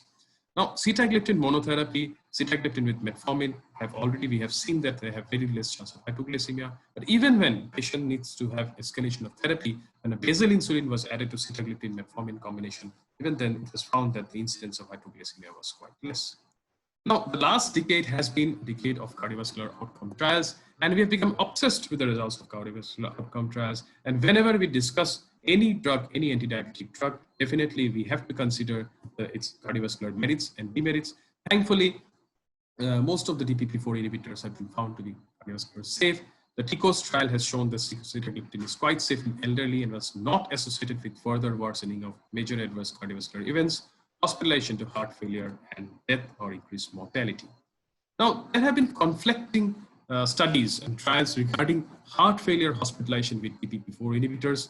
And even the FDA had issued a warning, issued a statement that DPP-4 inhibitors should be used with caution or should be avoided in patients with heart failure. This is a recent meta-analysis which was published in IJEM by Dr. Avdesh Kumar Singh and Ritu Singh. And this meta-analysis, however, shows that there is no significant increase in hospitalization to heart failure with DPP-4 inhibitors, although a non-significant heterogeneity across the trials might limit this absorption. Overall, this signifies that DPP-4 inhibitors are probably quite safe in patients with cardiovascular heart disease. Now, fractures are again another important ailment which we come across in elderly patients. There are a lot of comorbid conditions which can predispose elderly diabetic to fractures, and therefore it becomes a very important decision that to avoid drugs which can even worsen the bone health. Thankfully, it has been seen that DPP-4 inhibitors not only do not impact the bone health, but in fact, one of the studies has shown that sitagliptin, when compared to metformin, significantly reduced the alkaline phosphatase, urinary deoxypyridinoline, and thus proved itself to be an important drug which can improve the bone health in patients, reducing osteoporosis, reducing bone resorption, and thereby playing a very important role in bone health in elderly patients with type 2 diabetes. Sarcopenia is another chronic complication of type 2 diabetes in elderly. We don't want a loss of muscle mass. We all know that in the glucose disposal, muscle is a very important area of glucose disposal, which plays a very important role in glycemic control. Reduced muscle mass increases insulin resistance and will lead to a very poor glycemic control. And therefore, in elderly patients with type 2 diabetes, studies have shown that there is, in diabetic patients especially, there is a greater loss of muscle mass compared to non-diabetic patients. And interestingly, some of the studies have shown that gliptins can attenuate the decline of skeletal muscle mass in type 2 diabetes, making it a very attractive choice again in the treatment of elderly patients with type 2 diabetes. Decline in cognitive function, I've already mentioned, is very important factor to be considered. And all patients should be evaluated above 65 years of age. And again, interestingly, few of the studies have shown that gliptins improve the cognitive function in elderly diabetics, those with having Alzheimer's disease, and even those without Alzheimer's disease. So this is some newer aspects of DPP-4 inhibitors which need more research, which need more elaborate trials to really prove that these drugs really provide the benefits in terms of these effects in elderly and can go and improve and probably make a very big difference while choosing diabetic medications in this group of individuals. So finally, a take-home message, it's a sitagliptin, only sitagliptin or DPP-4s in elderly. It can address the problems in elderly like reducing polypharmacy. It can be given once daily.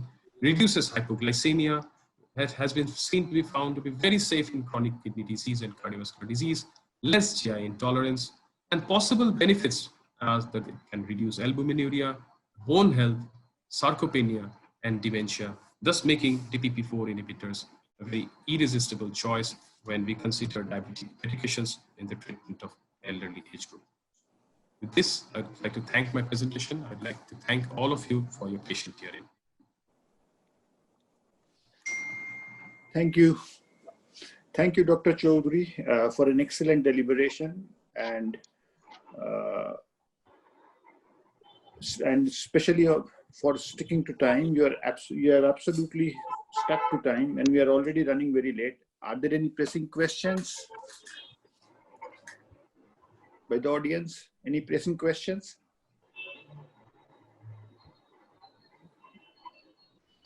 I don't think there are any questions. So we go on to our second lecture, which is to be given by Dr. Bhaskar Pal. Bhaskar Vikas Pal is a consultant gastroenterologist at Peerless Hospital. Not only that, he is a teacher, a DM gastro teacher there, and he's also a very good friend. Bhaskar, you can start now. Yeah. Am I audible and visible? Yes, you are audible, but you are not visible. Oh, yes, okay. Now, yeah, we can see you now. We can see you now. Yeah. No, but the slides. Okay, just a sec. Just a sec.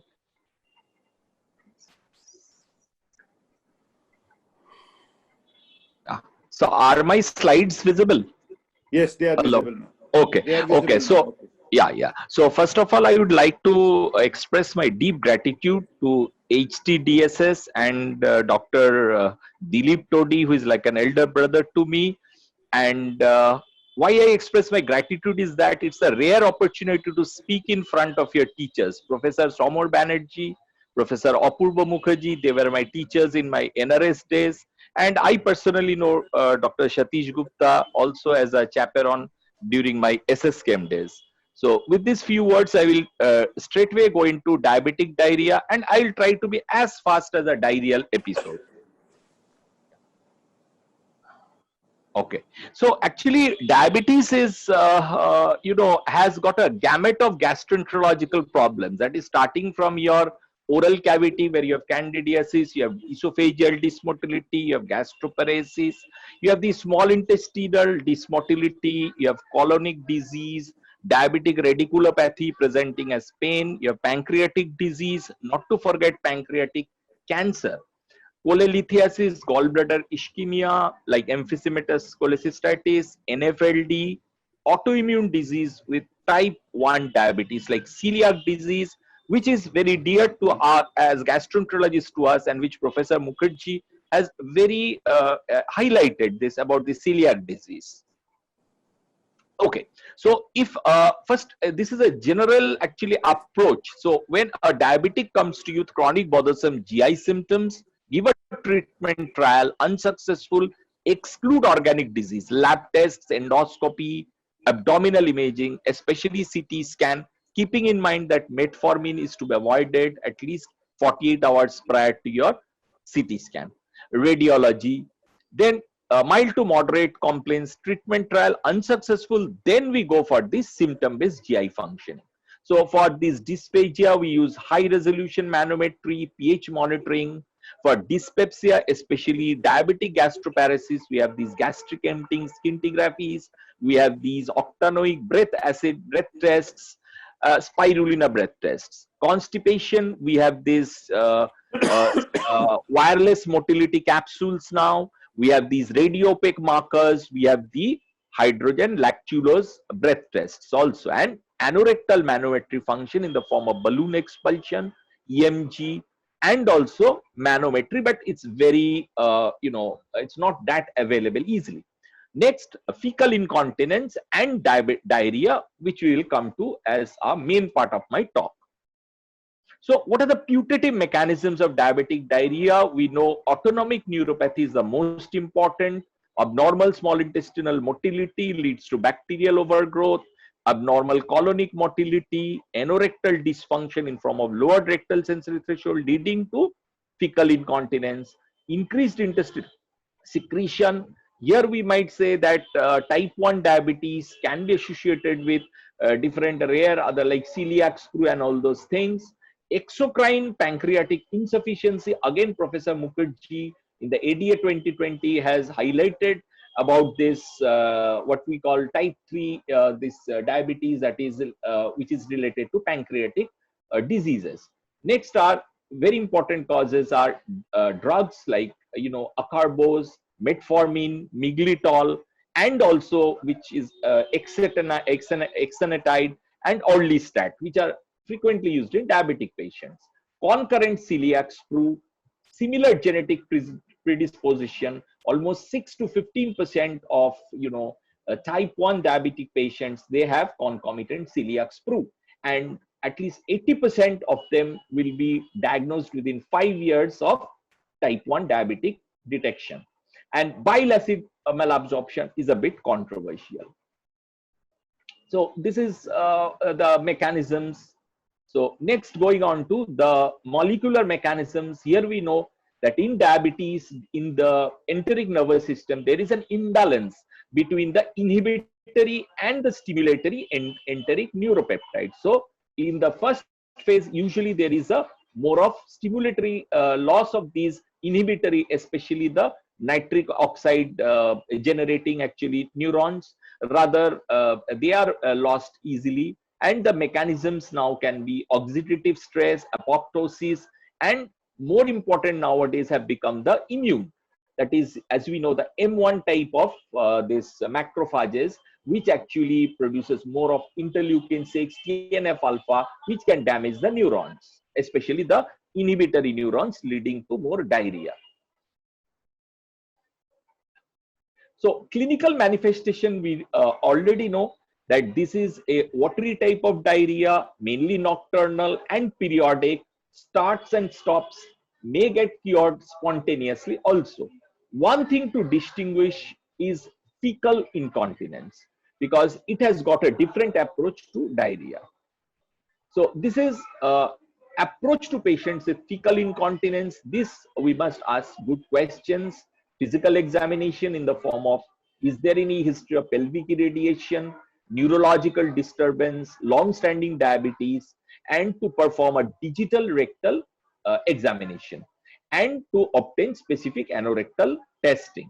And specific treatments are now there, especially biofeedback, where you have intact sphincters and manometry, surgical repair for patients with mechanical sphincter dysfunction, and also other sphincter restoring procedures with major incontinence in centers like injections of dextronanomer, gels into the internal anal sphincter, gracilis actually muscle repair, as well as also we have the sacral stimulations. Next is suggested approach to evaluation of a chronic diarrhea. So perform the baseline investigation, which I think as astute physicians, all of you are aware. I need not tell you in much detail. So, but complete blood count, TSH, celiac serology, especially TTG. In some cases, we have to go for this HLA-DQ2 actually estimation or measurements. The CRP, stool occult blood. Another thing which has come up in our literature is fecal calprotectin and serum electrolytes if you are suspecting where there is the patient has got severe diarrhea. And another important point is to look for alarm features like age of onset after 50 years, if there is rectal bleeding, melena, nocturnal pain, progressive abdominal pain, unexplained weight loss, and laboratory abnormalities are there like elevated fecal calprotectin, positive fecal occult blood test, first degree relative with IBD or colorectal cancer. So then we need to go for this endoscopic evaluation. And also we need to keep in mind whether the patient has got other, diarrheal diseases like irritable bowel syndrome, microscopic colitis. So if we find that, okay, we have got a cause, then we treat accordingly. But if a functional cause is suspected, then yes, then we need not go too much. But if an organic cause is suspected, we should go for further investigations like endoscopic evaluations, abdominal imaging in the form of CT scan, and also evaluate for rare causes of diarrhea in patients with persistent symptoms in whom diagnosis remains unclear, like upper GI endoscopy with mucosal biopsies, especially to rule out celiac, testing for hormone secreting tumors, which I need not tell about to the eminent endocrinologists and diabetologists here, and screen for laxative abuse should be considered in patients with diarrhea and evidence of melanosis coli. Now, in the differential diagnosis, we have irritable bowel syndrome, we have microscopic colitis. Microscopic colitis is actually people who have got this exposure to NSAIDs, smoking, PPI, elderly ladies are frequently afflicted with this. Treatment, as we know, is budesonide, but again, budesonide can have difficulty in sugar control. So alternatives would be mesalamine, mesalamine with cholestyramine, and bismuth also. Okay, so management, now coming to management part, supportive care is important, like focus on correction of water electrolyte imbalances, glycemic control, and restoration of associated nutritional deficiencies, keeping in mind also refeeding syndrome. So our approach, especially as gastroenterologists, is to call in our diabetologist friends for control of the metabolic parameters. Intravenous hyperalimentation may also be necessary. Next, we go to the treatment of underlying cause, especially patients with bacterial overgrowth should be treated with antibiotics. Rifaximin is a very safe choice. Others are trimethoprim, we have ciprofloxacin, we have amoxicillin clavulinate, even we have this metronidazole, doxycycline. Tetracycline is a bit old-fashioned and there are a lot of side effects, and children and pregnant ladies, it cannot be used, doxycycline too. Next, patients with concurrent celiac disease should be treated with a gluten-free diet and exocrine pancreatic insufficiency, pancreatic enzyme supplementation. Okay.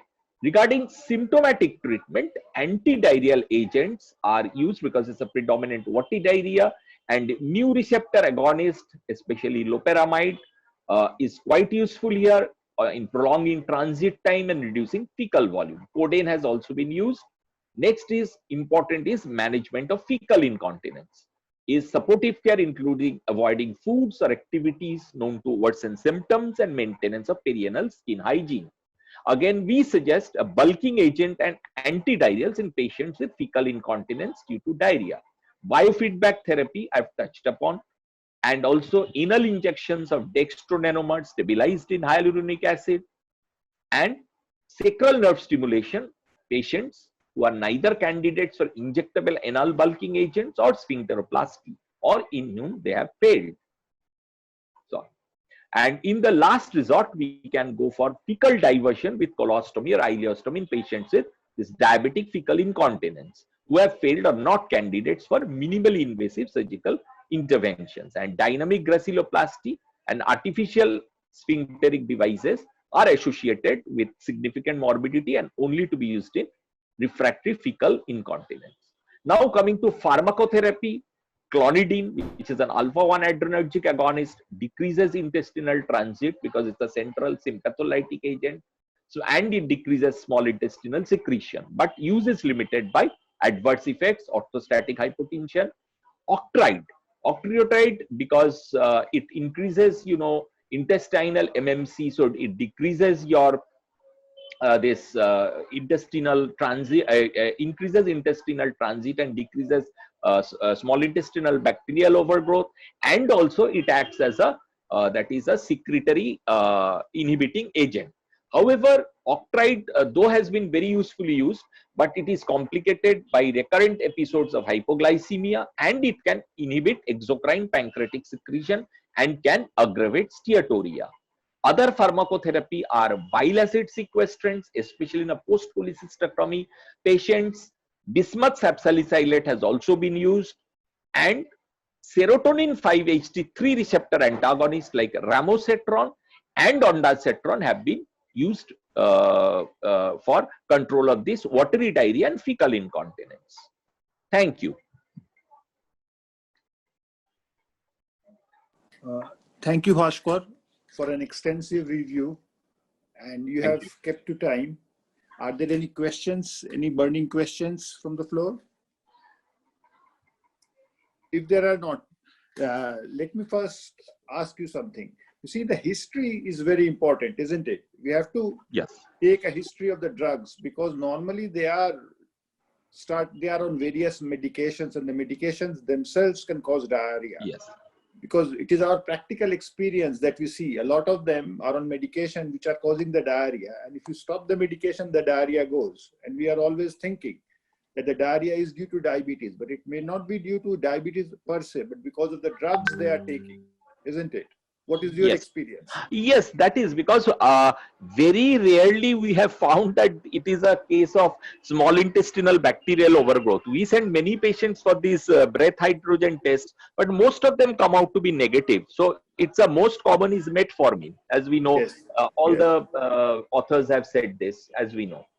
But again, metformin is such a useful drug, preventing cancer, other decreasing, it has got other decreases the dysbiosis. So again, it's very difficult to tell them to stop metformin. And even the diabetologists, they get angry with us.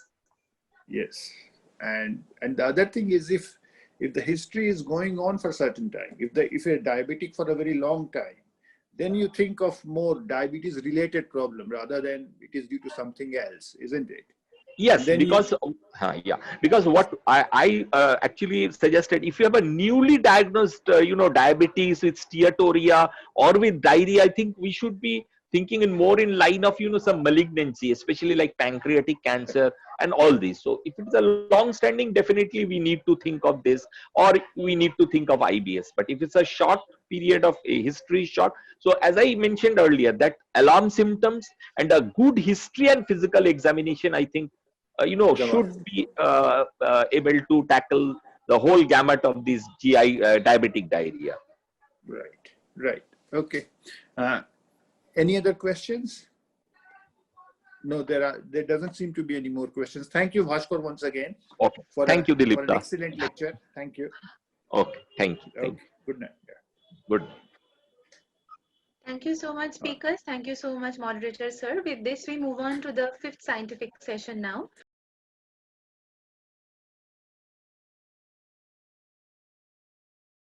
Which is glucodynamics of modern sulfonylurea. And for that particular session, I would like to invite Dr. Shayok Rai for moderating the session. He's a young, energetic physician with postgraduate diploma in endocrinology and is a visiting consultant, CMRI Kolkata, and executive committee member of HTS. We welcome you, sir. Over to you. Thank you so much for the introduction. I guess I'm audible out there. Am I audible out there? Can somebody just confirm that? Yes, carry on. Oh, thank you. Oh, the thing is that today I'll be chairing a session for one of my very close brother, who is Dr. Shottam Chakraborty, who has done his MD-DM in endocrinology, of course. And he's a consultant diabetologist in INK, that is Institute of Neurosciences, Kolkata. And he has got a number of international publications as well as poster presentations I've seen. I know him personally. He's a great guy. So just to tell you that today our topic will be about the newer sulfonylureas and how the glucodynamics of the modern sulfonylureas. So if we look at this one, the thing is, we can see that the discovery of sulfonylureas will date back to World War II. And at around 1995, we have got this, we have got the final verdict of this third generation sulfonylureas, and glimepiride is of course one of the versions of it. So if you look at the history, if you look at the Wikipedia's trial, we did not have any other thing other than the simple glimepiride and then the simple sulfonylureas and metformin and insulin. But still we had this decrease in the macrovascular complications. So over to you, Dada. And I know it's going to be a great journey with you. So over to you, Shotanda. Thank you, Shayok, for the kind introduction. Am I audible? Yes. Am I audible? Yes. So can I share my screen now? Yes, you can. Okay, thank you.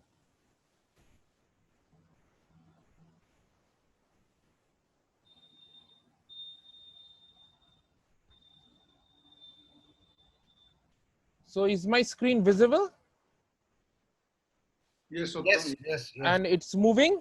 Yes, it is moving. Okay. So good evening, everybody. I will keep my talk as short as possible. So we will, our streamline will be on the modern sulfonylureas, and we will go accordingly to the glucoconfidence of modern sulfonylureas, the concept of glucodynamics, glucosafety, and importance of gluconomics. So sulfonylureas of late has been the implicated culprit. There is no doubt about that. There are many reasons behind that. The pharma reasons are there, the pharma business reasons are there, some reality reasons are there. So they have been implicated for hypoglycemia, weight gain, absence of CV safety data, may cause beta cell exhaustion. So we will go around one by one, and I will go for a hypoglycemia first. So this is the real evidence. What we find that the newer sulfonylureas like glimepiride, gliclazide, they in fact have a much lower incidence of hypoglycemia. And if you classify the the sulfonylureas, what you will find that the newer sulfonylureas, they are the glimepiride, gliclazide. We will see what happens, why the problems are cropping up. We have the long-acting sulfonylureas, which were implicated actually in the as the reason for hypoglycemia. Now, this is the statement which recommends that initiation of the sulfonylurea should be at low doses and up-titrating them gradually based on glycemic response to prevent hypoglycemia. But when hypoglycemic episodes are confirmed, reduction of the dose should be concerned. Now, if you should be considered. So if you go in the other way around, then you will face problems. That is, it is not the problem with the engine, it might sometimes be problem with the pilot. So this is a case where a 63-year-old male patient, diabetic for the last 15 years with diabetic kidney disease stage 3B, was prescribed biphasic aspart twice daily with metformin 500 and linagliptin 5 mg. He, however, continued to take a premix twice daily with metformin and linagliptin, and with a fasting of 166 and PP of 224. Now, with a premix insulin, a gliclazide was added at a 60 mg before breakfast. What happened? The patient took breakfast at 9 AM, traveling from Patna to Kolkata, landed at Kolkata at around 2 PM, felt dizzy and fell unconscious with a blood sugar of 25 mg per dl. So, we're seeing this patient profile. If we see the meta-analysis of where we have used insulin along with sulfonylureas, what I want to point out one thing is that most of the studies were using basal insulin with sulfonylureas. Now, there is no mention of premix insulin twice daily along with sulfonylureas. So if we see the consensus recommendations of sulfonylurea, we will find that the modern sulfonylureas may be continued with basal insulin. And if once use premix insulin, only you can use it with the antipodal meal. So that is the problem. Short acting, the essence is that with premix twice daily, if you use sulfonylureas, might be you are inviting problems. So what extra do I achieve in this particular case? Maybe I am thinking that I will get a better glycemic control and a lesser insulin requirement. At the same time, might be I am increasing the risk of hypoglycemia, I am increasing the risk of acute coronary events, or maybe promoting beta cell exhaustion. I won't go into further, I will clarify it later on. So this was a study which I found where premix was used along with sulfonylurea. And what did we find? That when both were used together, premix along with sulfonylurea, HbA1c reduction was not very trustworthy. And BMI was also more or less same. But what I want to mention is the second one. If you see, as the age grows, the number of composite fatal and non-fatal cardiovascular events and the hypoglycemia events increase when a premix is used twice daily along with a sulfonylurea. So there is the problem. Now coming to weight gain.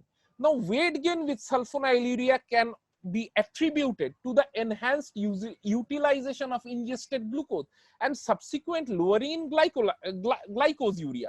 That is the thing. We have to understand the basic glucodynamics of sulfonylurea. Now, glimepiride has been shown to be weight neutral over the 5 years. Now, absence of CV safety data we have now. We have the Carolina trial now, where a different agent was tried to be compared with glimepiride, and to show that this was superior. Unfortunately, there was no superiority, as well as it was found that glimepiride was equally efficacious, if I am not wrong. So this was the study which put the sulfonylureas on a bad light. And what we see, that they found that there was increase in all of the cardiovascular parameters when sulfonylureas were being used.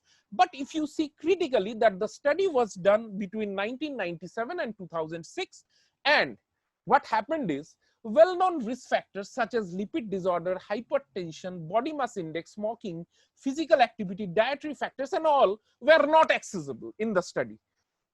And the limitations, as if that if we don't address this, only the sulfonylureas were the cause of the problem. Sometimes we tend to forget that diabetes actually is a lifestyle disease. If you see the other studies, I will show you the meta-analysis of many studies where this was one of the meta-analysis where a monotherapy was used, then it was added with metformin and metformin sulfonylurea with a third agent, which makes it much more real world and significant. They did not find any significant difference in cardiovascular outcomes when sulfonylurea or any other of the 9 agents which were used. So there are some possible effects of glimepiride beyond glycemic control also. And what we find, once we are using the sulfonylureas, the pro-inflammatory cytokines decrease and the anti-inflammatory cytokines increase. Whether it is due to direct effect of the molecule or a beneficial effect extrapolated due to the better glycemic control, it is still a matter of debate. So durability and beta cell exhaustion, yes, durability, there it is almost a good durable option. Sulfonylurea, at least in developing nation, therapy failure is minimal, and when compared with a DPP-4 inhibitor, there has been a more sustained decrease in the glycemic response. Now, which one is durable? When side to side they were compared, it was found that sulfonylurea metformin combination, as far as glycemia is concerned, it gave a 0.3 to 0.5 greater reduction. So now we have evidence that beta cell exhaustion might be a myth. It is diabetes per se which is causing a decline in the beta cell function. If we come out to the, again, sulfonylurea executive summary, there they clearly mentioned that as far as CV safety is concerned, there is insufficient evidence to suggest that modern sulfonylureas do increase CV risk. Now, we have to be careful when we are dealing with renal impairment patients and liver impairment patients, and the guidelines are way in front of you.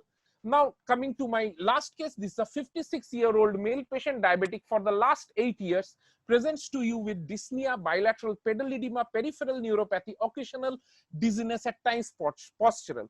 He explains that he has been very rebellious in lifestyle modifications, and blood sugar level were around fasting of 150 and a PP of 250.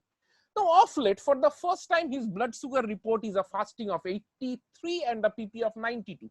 And he is convinced that his blood sugar control is satisfactory, but wants to find an answer to the other problems. So the other parameters with which he presented was that there was a deranged creatinine, HbA1c was quite normal, blood pressure 200/120 with a significant postural drop was also there, as far as I recollect. Now, if you see the medications on which the patient was continuing, let's see. Gliclazide 80 milligram thrice daily, pioglitazone, metformin, canagliflozin 100 milligram once daily. Now, as if it is an attempt to bring down the blood glucose level at any cost. Forget about the patient. So there is the problem. If we see the half-life and the duration of action of most of the modern sulfonylureas, we will be sure that a single dose works as effectively. Once we are increasing the number of dosing and we are using irrational combinations, the problem of overlap and the problem of increasing the chances of hypoglycemia and cardiovascular events increase. We all know it is like that nuclear power is a boon to any developing nation, isn't it? But now, if some peoples always have some other ideas with nuclear power, so we have to use our weapons logically, realistically, and scientifically. That's all. And if you see the gluconomics, you know what are the practical considerations in India. Still, the financial constraints are one of the most important. Now, we have to put it straight that is the cost of the treatment of a non-communicable chronic disease is of paramount importance. 80% of people with diabetes live in low-income and middle-income countries and communities. So, the ideal anti-hyperglycemic agent would be easy to administer, unlikely to cause symptomatic side effects that pose barriers to adherence, inexpensive, reliably efficacious and safe. If you see, the sulfonylureas meet all the standards. So even the quality of life is much improved when sulfonylureas are being used. So even till date, the glimepiride is one of the most useful, and we all know in our clinical practice, most used sulfonylureas. So again, I have proved my point that that in developing countries, it is sulfonylureas are still like a nuclear power plant in our patient with diabetes, where we cannot go without it. So the main thing is we have to individualize our patient, and we have to use rational and logistic combinations. To conclude, sulfonylurea continue to be a boon. Modern sulfonylurea decrease the chance of hypoglycemia and cardiac events significantly. The newest sulfonylureas are weight neutral. If used with dexterity, they might provide glycemic reductions comparable to any costlier oral hypoglycemic agent. I rest my case over there. Thank you. Beautiful, beautiful, Dada, beautiful.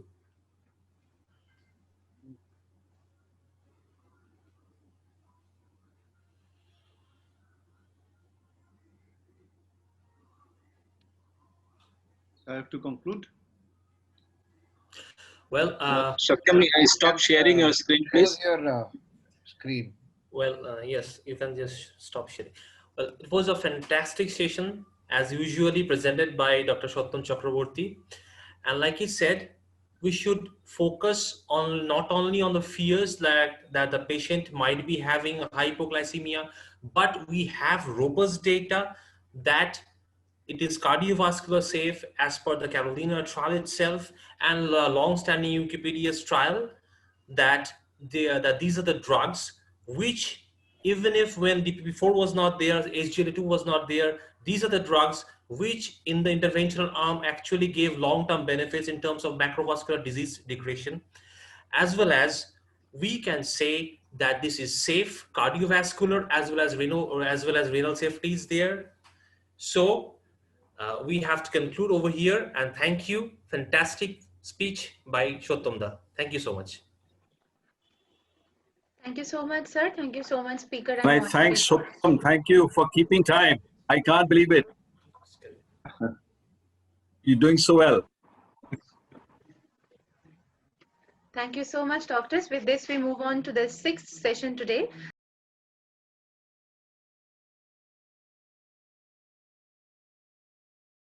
That is role of SGLT2 inhibitor in cardiorenal syndrome. And for this particular session, I would like to invite Dr. Kaushik Pahari as the moderator, who is a doctor of preventive cardiology and diabetology and executive committee member of HTS. We welcome you, sir. All over to you.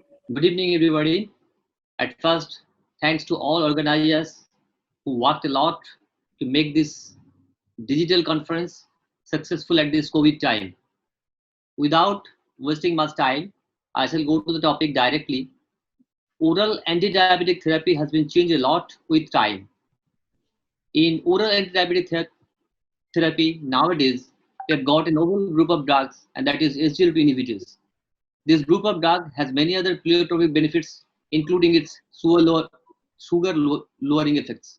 Today, our beloved speaker, Dr. Mridul Bera, will talk about the role of SGLT2 inhibitors in cardiorenal syndrome. For the next 15 minutes, I think we all of us know him very well. He is attached with Narayana Super Specialty Hospital, and it does not need any further introduction. So let us enjoy the speech. Over to Dr. Bera, please. Am I audible? Yes. Yes, yes, you're audible. You're audible. Yes, you are. Okay. Can I share my screen?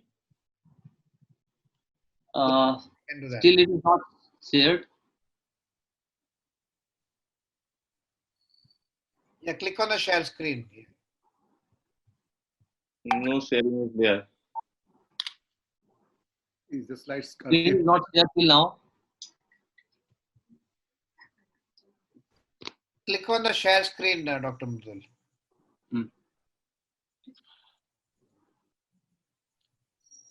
It is not there.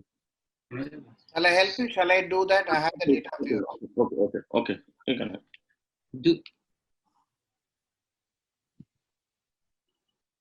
Okay, it's there. Okay. Okay. You can continue.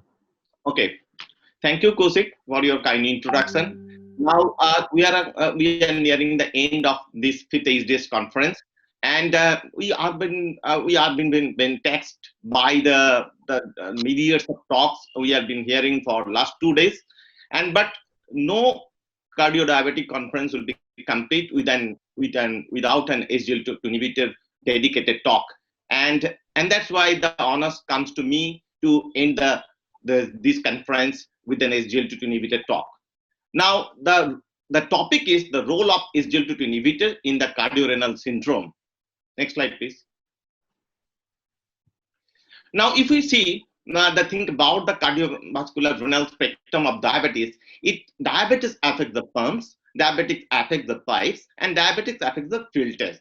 And by affecting these three, and it can produces the different types of cardiovascular disease and the renal disease, and ultimately it can lead to an heart failure, the mortality, and it can cause the MACE. Next slide, please. Next slide.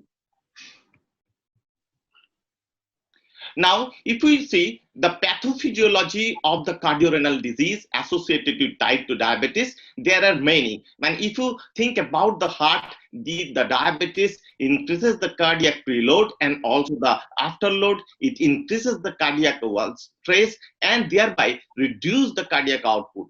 And what about the kidney? It increases the glucose and sodium reabsorption from the proximal convoluted tubule, and thereby it increases the interglomerular pressure, increase the RAS activity. Along with that, it can cause some detrimental effect in the circulation by increasing the volume expression, increasing the vasoconstriction, it increases the systolic blood pressure. By all this mechanism, it can cause the complication, that is the cardiorenal complication like diabetic cardiomyopathy leading to heart failure and the diabetic kidney disease. Next one.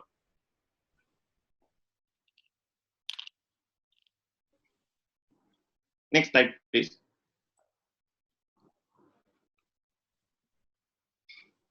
Now, to prevent all this, we need an agent, especially an anti-diabetic agent, which can prevent some amount of this cardiorenal complication.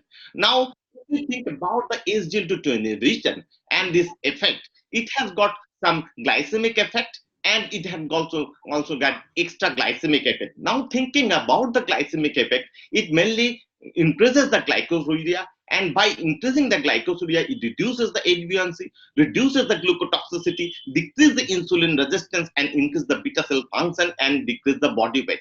And that is the basis of the bringing down the glucose. What are the extra glycemic benefits that can offer with the SGLT2 inhibitor? It is because of increased natriuresis and the osmotic diuresis. Now, it is very important the patient who are renally impaired, who are suffering from heart failure like this, and because they are the volume loaded. By decreasing the natriuresis, by increasing the osmotic diuresis, it decreases the plasma volume, decreases the blood pressure, and by affecting, by dilating by constriction of the afferent arteriole, it some amount prevent the glomerular hyperfiltration and the related injury. Next slide, please. Now, how the SGLT2 inhibitor act? This is the action of the SGLT2 inhibitor in the heart. By decreasing the cardiac preload and decreasing the afterload, decreasing the cardiac wall stretch, it increases the cardiac output also. What about the kidney? It decreases the glucose and the sodium reabsorption in the proximal convoluted tubule, and thereby increases the interglomerular, decreases the interglomerular blood pressure by the dilatation, by decreasing the constriction of the afferent arteriole, and thereby decreases the intrarenal RAS activity, decreases hyperinfiltration, improvement of the hypoxia-related injury, and something like that. And what about the circulation? It decreases the plasma volume, decreases the arterial stiffness, and thereby reduces the systolic blood pressure. And thereby, in all these mechanisms, it will protect the cardiac and the renal complication, and that has been quite obvious in the different cardiorenal outcomes. Next slide, please. Now, the diabetes is an independent risk factor for heart failure. We all know that. And what has been seen, the incidence and the prevalence of the heart failure has been far more greater in the diabetic population rather than the non-diabetic population. But what is important, important is the age that heart failure occurs in the diabetic patient. It occurs far more early than the non-diabetic population. Next slide, please.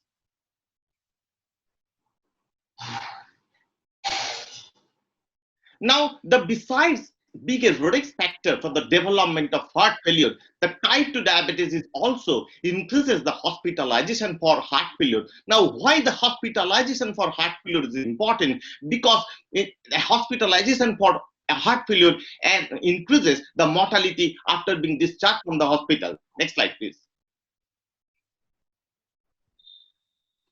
And this is the heart failure hospitalization associated with very poor prognosis. Now, if you see this graph carefully, the mortality after discharge from the hospital, if the patient has been hospitalized with a non-heart failure scenario and the patient has been hospitalized with a heart failure scenario, what has been seen, the patient who are admitted with the heart failure hospitalization, they are the mortality in that patient is higher than the non-heart failure hospitalization.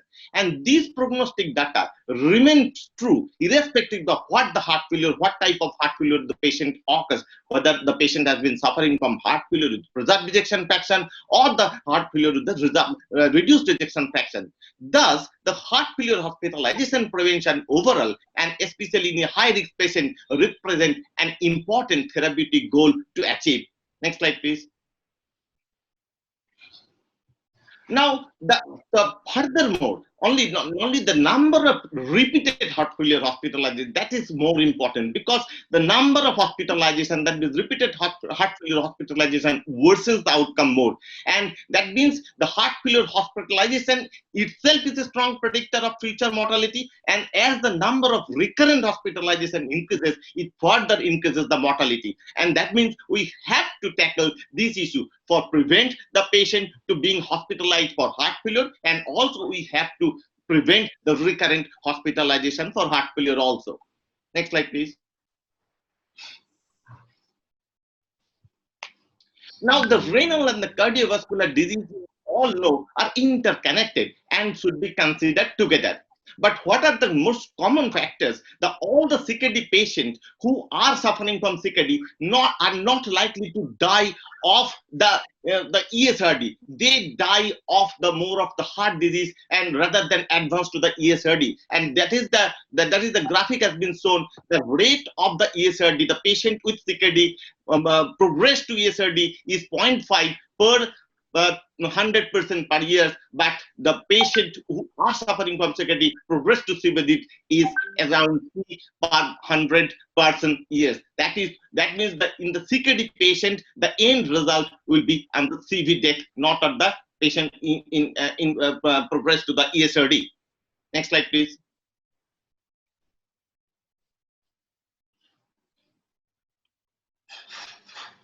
Now, the number of people requiring that is the renal replacement therapy is high and likely to double in just over 15 years due to the increase in the diabetic prevalence. This is a study what has been seen in 2010. The number of people they are getting renal replacement therapy is around 2.6 million. But at that same time, that was suggested that 5 billion actually required the renal replacement therapy, and this renal replacement therapy is estimated to increase more and more in the newer future. And that has been more, and if you see the Asia Pacific region, the number of patients is suffering from chronic kidney disease, they require the renal replacement therapy, and there has been the tremendous increase in the near future compared to the western part. The rise, this number of the patients that are going to renal replacement therapy is largely driven by the population aging, one of the factors, and another important factor is the increasing prevalence of the diabetes and the hypertension. Next slide, please. Now, whether the intensive glucose control with this older glucose lowering agent may improve the albuminuria. This is an excellent paper that was published in the Lancet in 2017, what has been seen by using the glucose and anti-diabetic drug with the insulin apart from the SGLT2 inhibitor, you can bring down or you can halt the progression from the albuminuria. Suppose the patient is suffering from macroalbuminuria, you can halt the progression from macro to microalbuminuria or micro to normal albuminuria or the maintenance of normal albuminuria. But please.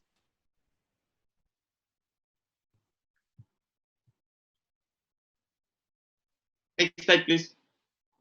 But the intensive glucose control with the agent like apart from the SGLT2 inhibitor, it has not translated into the improvement in the renal outcome. What renal outcome we are expecting? The end stage, the patient going into the end stage kidney disease, patient going on to the renal death or eGFR of greater than 30 or less than 30 or macroalbuminuria or the microalbuminuria. The trend is there, but that resulted what has been seen the halting the progression of micro to non-albuminuria, that has not translated in this evidence. Next slide, please. And that comes the role of SGLT2 inhibitor to protect the kidney and protect the heart. Next slide, please. Now, if we see the dedicated SGLT2 inhibitor cardiovascular outcome trial, there are some difference.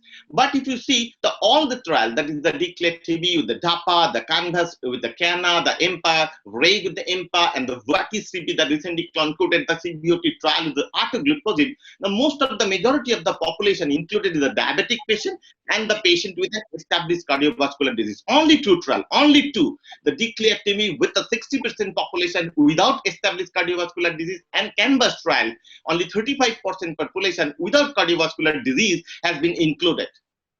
Next is the result. Next slide, please.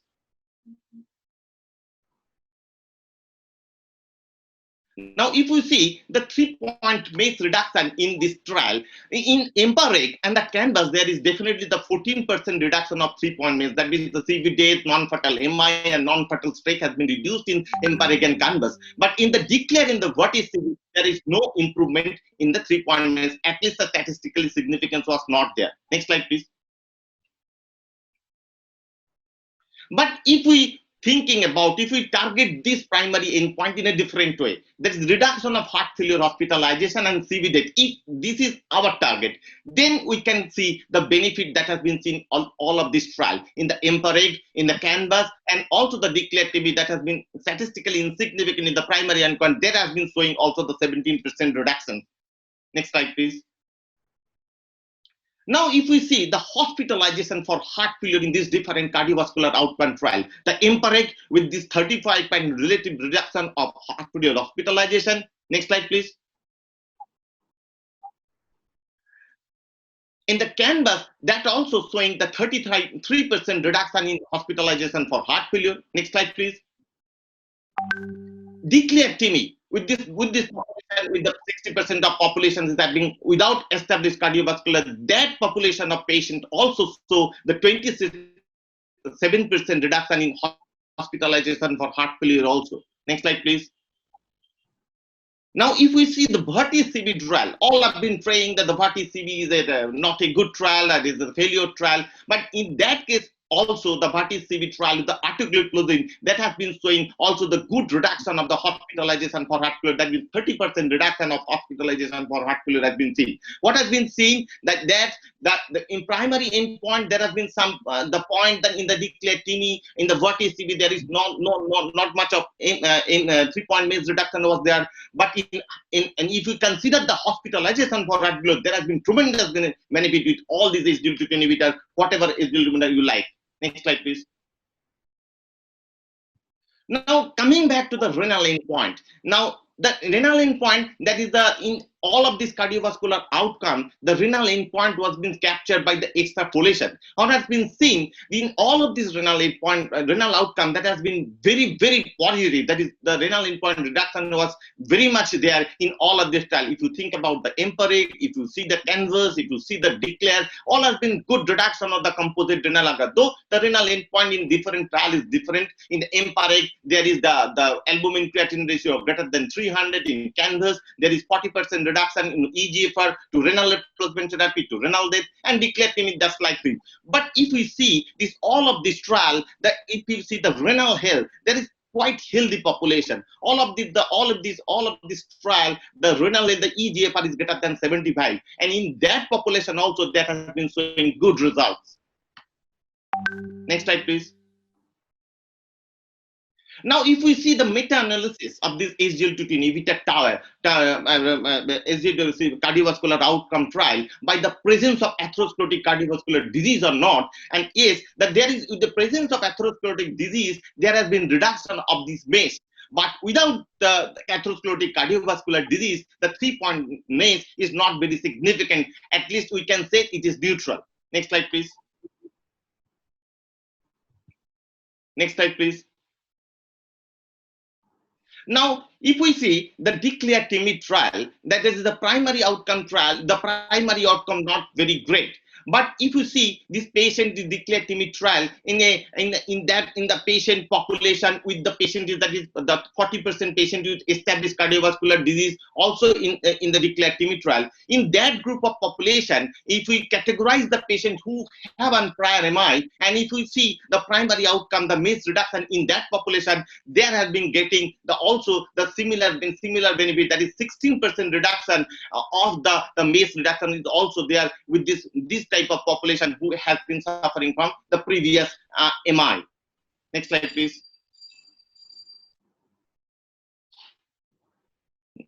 Now, if you see this type of the heart hospitalization for heart failure by the presence of atherosclerotic cardiovascular disease, if we see the benefit is everywhere with the presence of atherosclerotic cardiovascular disease and without the presence of atherosclerotic cardiovascular disease, the hospitalization for heart failure has been reduced tremendously in both these subgroups. Next slide, please. Dr. Brother, please quick. Next slide, please. Next slide, please. Now, if you see the renal composite endpoint, and with and without atherosclerotic cardiovascular disease, there has been also the similar, the patient with and without atherosclerotic cardiovascular disease, the benefit has been seen in each of the every trial. Next slide, please.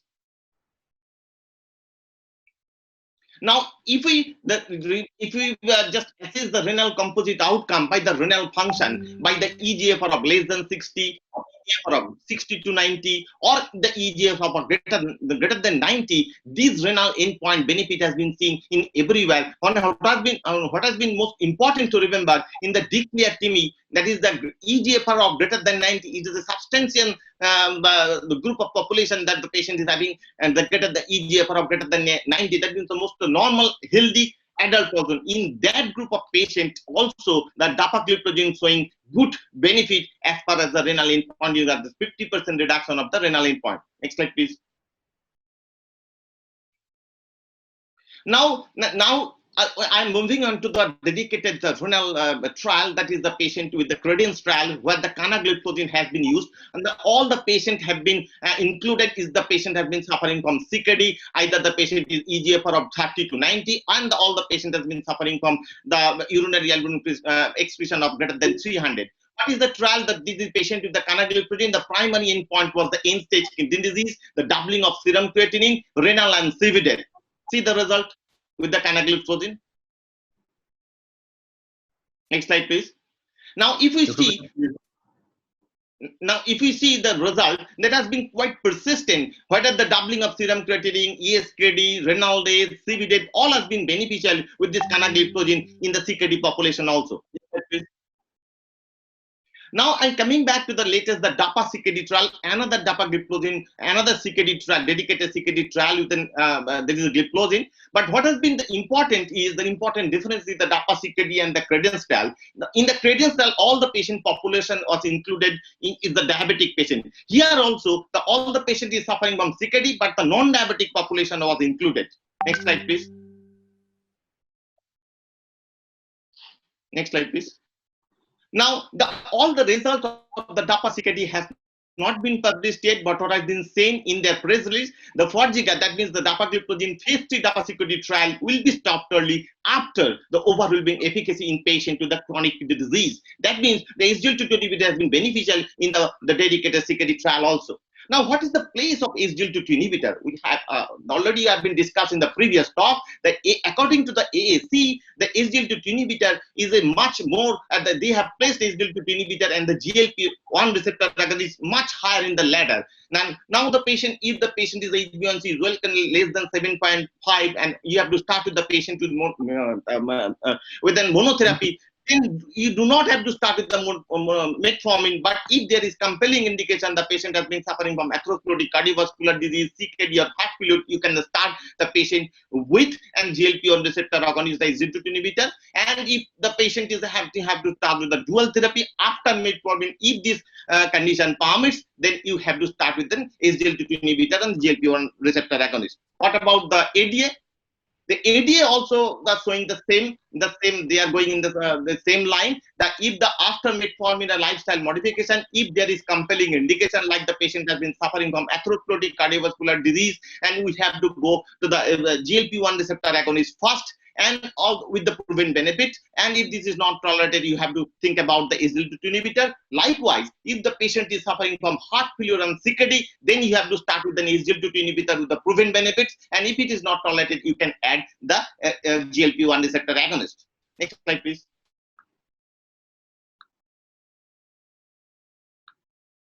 Next slide, please. Next slide, please. Now, previous slide. We go to the previous slide.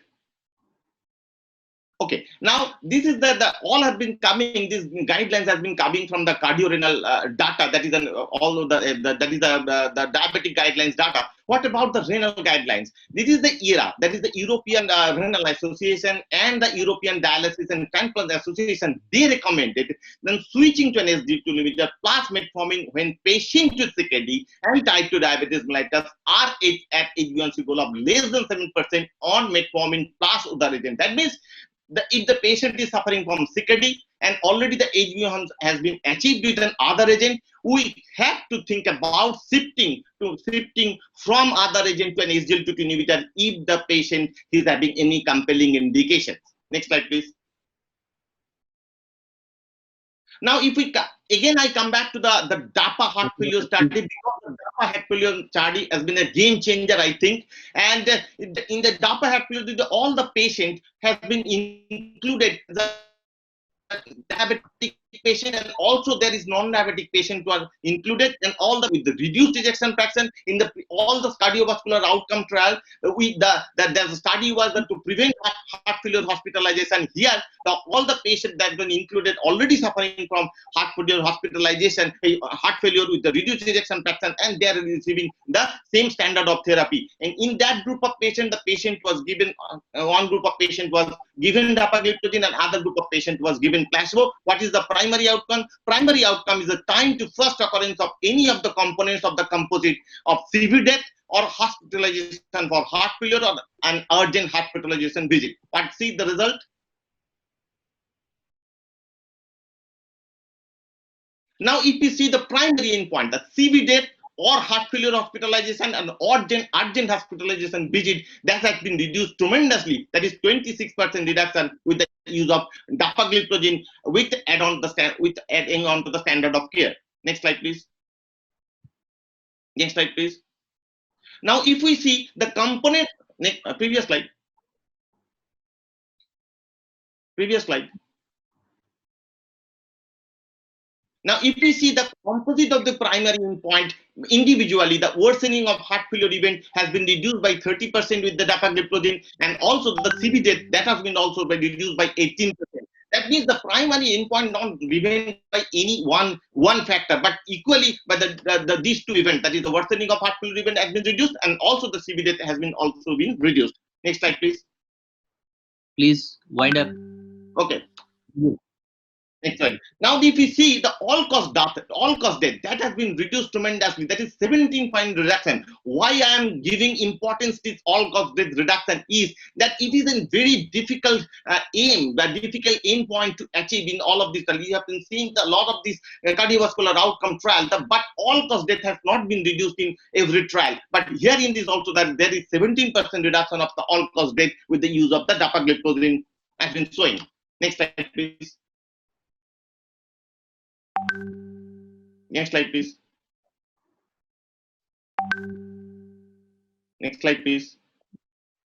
And this, along this, the previous slide, please.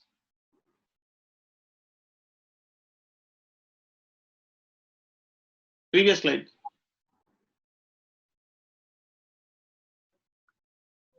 This is the what has been seen. There is 44% reduction in the incidence of executed acute kidney injury. Why acute kidney injury is important? Because in a heart failure patient, the acute kidney injury is very common, and in that scenario also the dapagliflozin reduced the incidence by 44%. Next slide, please.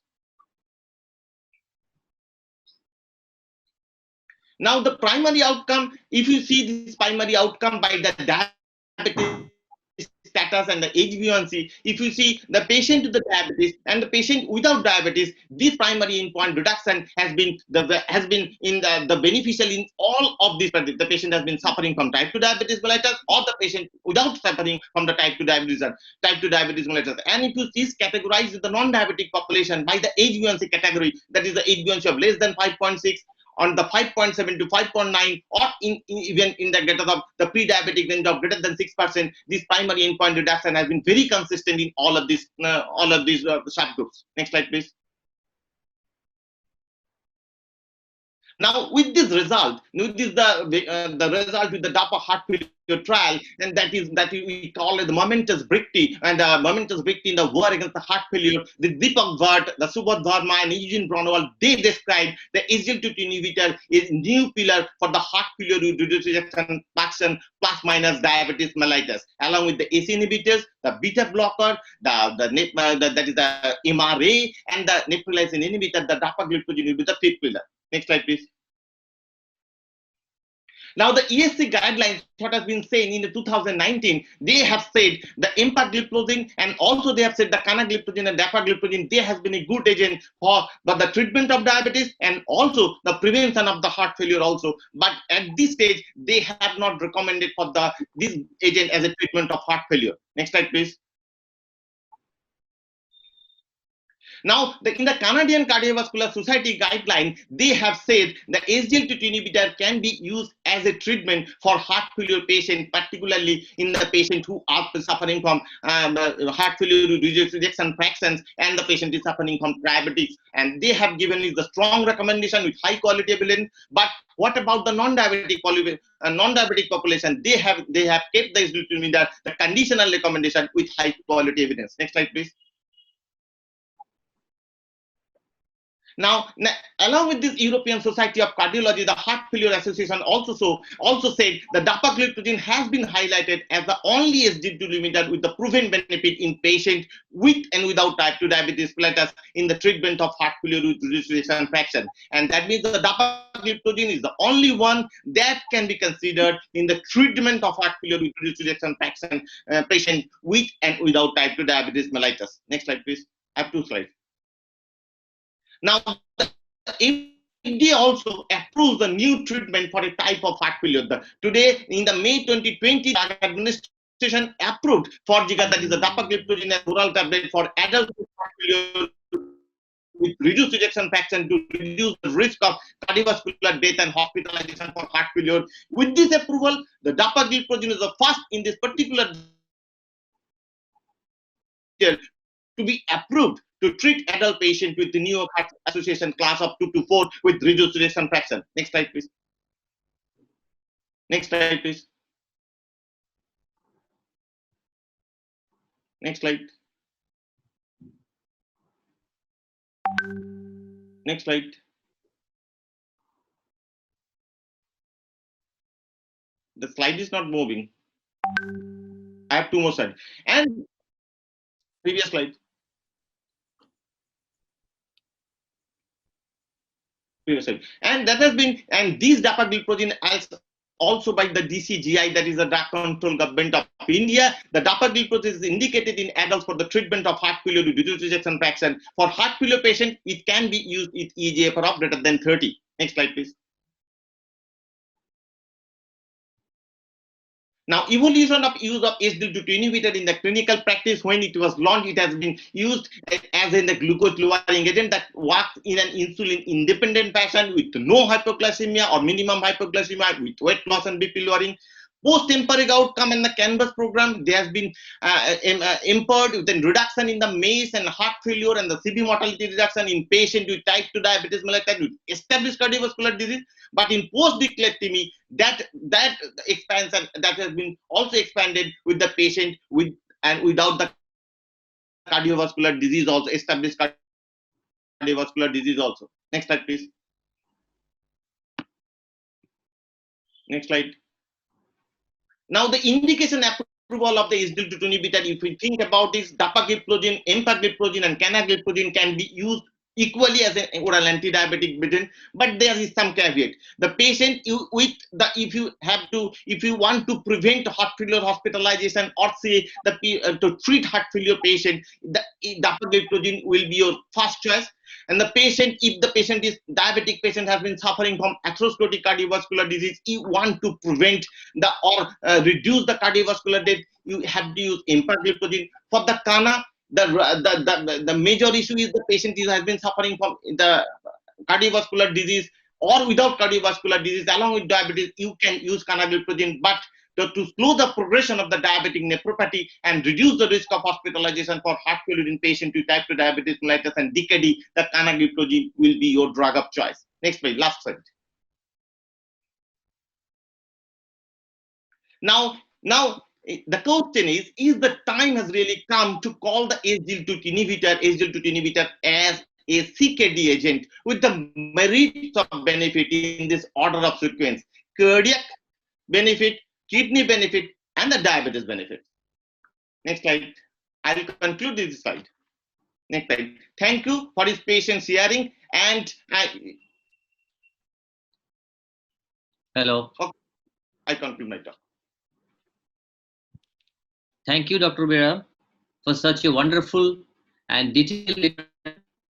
I know that there will be many questions, but as we are running behind time, so my question is, Dr. Bera, what is your recommendation in the case of COVID positive patient with diabetes and the patient is taking SGLT inhibitors? What is your opinion? If the patient is suffering from COVID and if he is suffering from mild disease, and if the patient is has not been hospitalized, in that case, I will continue to SGLT2 inhibitor with a little bit of cautions and with a lot of hydration, and the patient has to take a lot of food and the hydration. And if the patient has been hospitalized, I will definitely shift from SGLT2 to other reliable agent. It may vary. Okay. There is a question, one or two questions can be allowed, because as we are running behind time. Any question? I have a comment to make. Nidul. See, heart failure, if you're talking about GFR above 40, 45, we are missing a lot of patients. Once we get patients, we are mostly getting patients with very lower GFR. And it's a multifactorial event. It's not just a sugar. You have anemia, you have salt and fluid retention, you have uric acid, you have hypertension. So one particular element cannot be said that it is the responsible thing. Once we are attending to patients with lower GFR, then challenges comes with the patient with less GFR. Definitely. When you're seeing. Yes. Okay.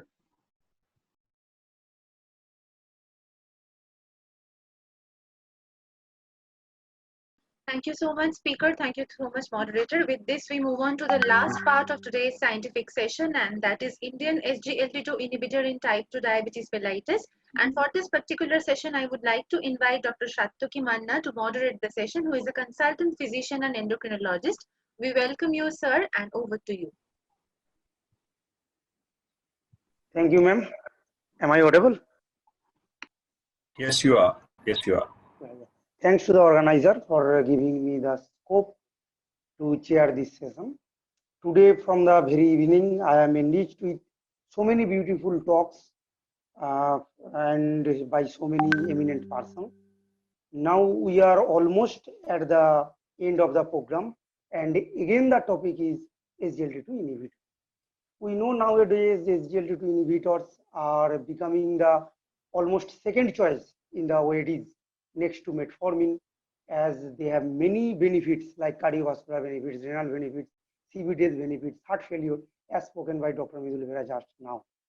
So we, the Indian physicians, are using these SGLT2 inhibitors increasingly, almost in every patient with some complications.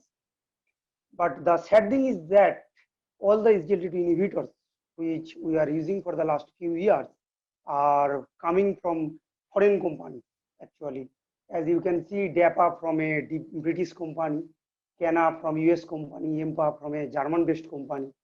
But recently, an Indian company having head office in Mumbai, it have developed the first indigenous SGLT2 inhibitor, that is remogliflozin etaponate. So the Indian SGLT2 inhibitors in the field of type 2 diabetes, this topic will be discussed by none other than our Dr. Guru Prasad Bhattacharya, who is a very well-known, experienced and eminent physician of this region. Over to Dr. Guru Prasad Bhattacharya, please.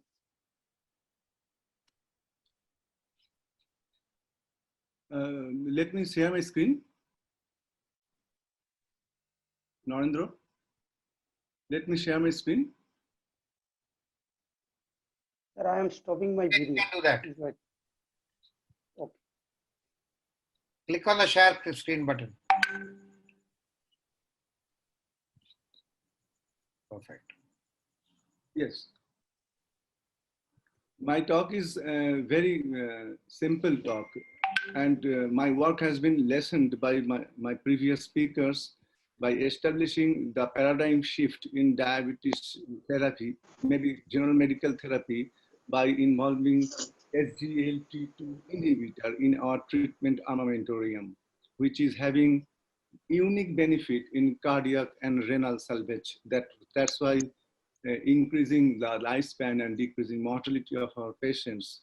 I will be trying to focus on some salient features of Indian developed flozin, that is remogliflozin, that was developed jointly by Kaisei Pharma of Japan and Glenmark Pharmaceuticals of India.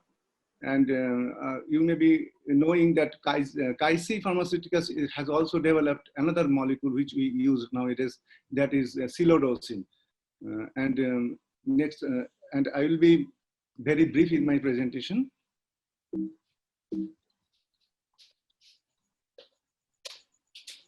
Remogliflozin has been very new in the basket of SGLT2 inhibitor, but the prescription share of remogliflozin has taken a very sharp rise because, you know, affordability is a very big question to a developing country people like India. We have to give them the benefit and blessings of a new drug, which will be maybe increasing the lifespan of the patient. That's the SGLT2 inhibitor. But economic strength comes in the midway between our wish and the practical reality. Because the remogliflozin costs less, it is getting more prescriptions by leaps and bounds, as is seen in this slide. And it's also been discussed in eminent bodies and conferences like ADA, and RSSDI, EPICON, also in heart failure related or heart cardiological conferences like CSICON, it is also very much well elaborately discussed. And the history is a robust clinical development which started from 2017 to acquire the DCGI approval in 2019. That was the very well-planned development program by phase 1 studies, phase 2 studies, and phase 3 studies. And lastly, the Indian clinical study that was conducted in 2019. SGLT2 inhibitor are very much useful in our treatment process, and it enhances natriuresis, causes intravascular volume contraction, insulin independent mechanism. It has got very beneficial effect on blood pressure, body weight, albuminuria, and pleiotropic effects are translated into reductions of cardiovascular events and myocardial salvage, renal salvage both.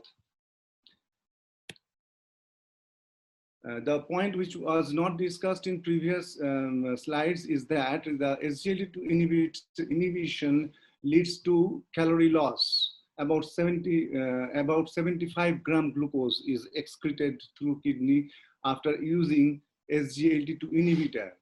For that reason, our body goes to a state of fasting transcriptional paradigm, and there is activation of AMP kinase and SIRT1, that is SARTwin. These are all genes coding for proteins, and they are the SARTwin protein. SIRT1 is a very old gene, is a very old protein which is very much prevalent in the entire animal kingdom. It is related to the longevity of the person, and by activation of these two proteins, and there is antioxidant property, anti-inflammatory effects. These two effects are causing amelioration of cardiomyopathy and nephropathy, and also there is mitochondrial health improvement. There is renal salvage by decreasing the renal intrarenal blood pressure, increasing erythropoiesis, enhanced autophagic flux by clearance of damaged organs by our body. Next. It has also been really already shown by our previous speakers that there is cardioprotective effect, renoprotective effect, and pleiotropic effects of this group of drugs.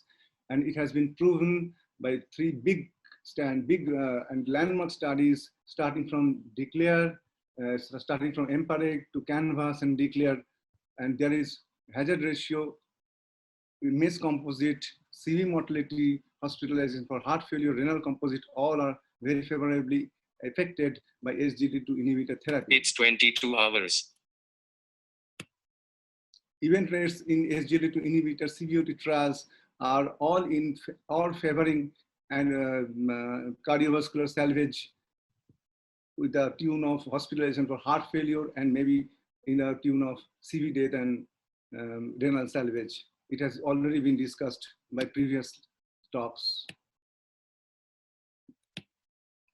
And it's a remogliflozin etagonate. It's a prodrug of remogliflozin, which is in the inside. After ingestion, it is metabolized in the liver to remogliflozin, free remogliflozin, and it is administered orally. I have already discussed there are two types of SGLT inhibitors. SGLT2, that is in the proximal part, segment 1 of proximal convoluted tubule, that is responsible for 90% of the filtered glucose absorption. And there is SGLT1 inhibition also, although to a lesser extent, that is responsible for 10% of the filtered glucose reabsorption.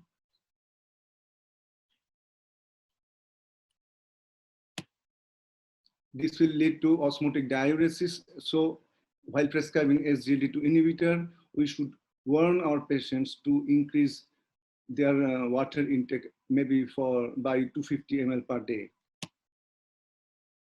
And the phase 3 study involved 612 patients, Indian patients. In that case, dapagliflozin was the comparator molecule, and remogliflozin 100 milligram and 250 milligram dose was used. It was a 24-week randomized double-blind, double-dummy, parallel group, multi-center active control study to evaluate the efficacy and safety of remogliflozin etagonate. And the patient population was a very standard population as we see in our clinical practice. The age varies from 18 to 65 years, and HbA1c from 7 to 10%, and the primary endpoint was change in HbA1c from the baseline. And we see at 24 weeks, there is reduction of fasting plasma glucose, BP glucose, and HbA1c all were similar and non-inferior to DAPA 10 milligram. And the adverse effects were also similar. Equivalent efficacy observed in clinical trials of other SGLT2 inhibitors like canagliflozin, dapagliflozin, and empagliflozin. You see there is the highest point of HbA1c reduction is seen in canagliflozin 300 milligram. We also know that it is the longest acting half-life, having the longest acting half-life and more effect on reducing hyperglycemia. However, all the other parameters are more or less same, and remogliflozin is also comparable to all these three comparator molecules. Evolving evidence is nothing but it's already going and ongoing trials are there. There are 4 clinical studies in India involving more than 11,000 subjects and also 2 real-world assessments. And INSPIRE study is a real-world experience study involving remogliflozin.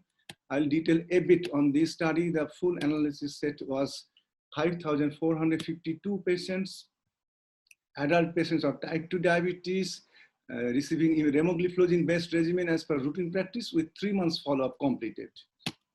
And the baseline characteristic demographics are all as we see patients in our day-to-day practice. Comorbid conditions are also just like that, hypertension prevalent as 55%, dyslipidemia 46%, like that, always the common patients of our day-to-day practice. Concomitant diabetes like metformin, sulfonylurea, urea was most commonly seen. Efficacy, HbA1c reduction as is seen at 3 months was 0.95%. And we know all the other trials also say like this, that there is approximately 1% reduction of HbA1c by using SGLT2 inhibitor. Body weight was also reduced favorably, as also BMI. Systolic BP also reduced 3.3, diastolic 2.3. Efficacy assessment, subgroup analysis was divided into 3 + 3, 6 groups, like HbA1c less than 8.5, 8.5 to 10 and more than 10, BMI less than 25, 25 to 30 and more than 30. And the efficacy of the remogliflozin is seen varying with the rising HbA1c and rising BMI, as is seen in these slides, but the efficacy is consistent. The more the HbA1c, less the reduction of, more the baseline HbA1c, more robust the HbA1c reduction. Safety events were all very much common and comparable with all the other SGLT2 molecules, and genitourinary tract infections are ranking the first, and we should be avoiding this group of drugs who are having active UTI or recurrent UTI history, or maybe some features of CKD like maybe some advanced prostatic hyperplasia, bladder dysfunction. We should be avoiding these type of drugs, which may beget some problem if we treat. Safety is very much well established. eGFR is slightly lowered, but serum creatinine is also lowered. It is seen in as you start SGLT2 inhibitor therapy. Electrolyte concentrations were not altered, as we may be thinking of the diuretic property, but there is no hyponatremia or hypokalemia like that. Real world evidence of forefront studies with dapagliflozin and canagliflozin and empagliflozin all show about 1% reduction of HbA1c, as in its INSPIRE there was 0.95% reduction of HbA1c. There are four clinical experience studies like EMBRACE study. It was done by Rajiv Chawla, and it was observational investigator initiated single center study, and the patients involved were 172 patients. There are 114 was actually followed up. Mean change was 0.94. Systolic BP, diastolic BP, weight reduction were all similar, and 4 patients were excluded from the analysis because they had genital infection or UTI. And Vishal Gupta from GSVM Medical College compared remogliflozin so far as the albuminuria is concerned in patients with microalbuminuria randomized to remogliflozin or metformin, there is significant reduction in albuminuria compared to placebo, as is already talked to by Dr. Bera. It has a robust impact on renal salvage. Anand Shankar study is a comparative study with canagliflozin 100 milligram and 300 milligram with remogliflozin 100 milligram BID.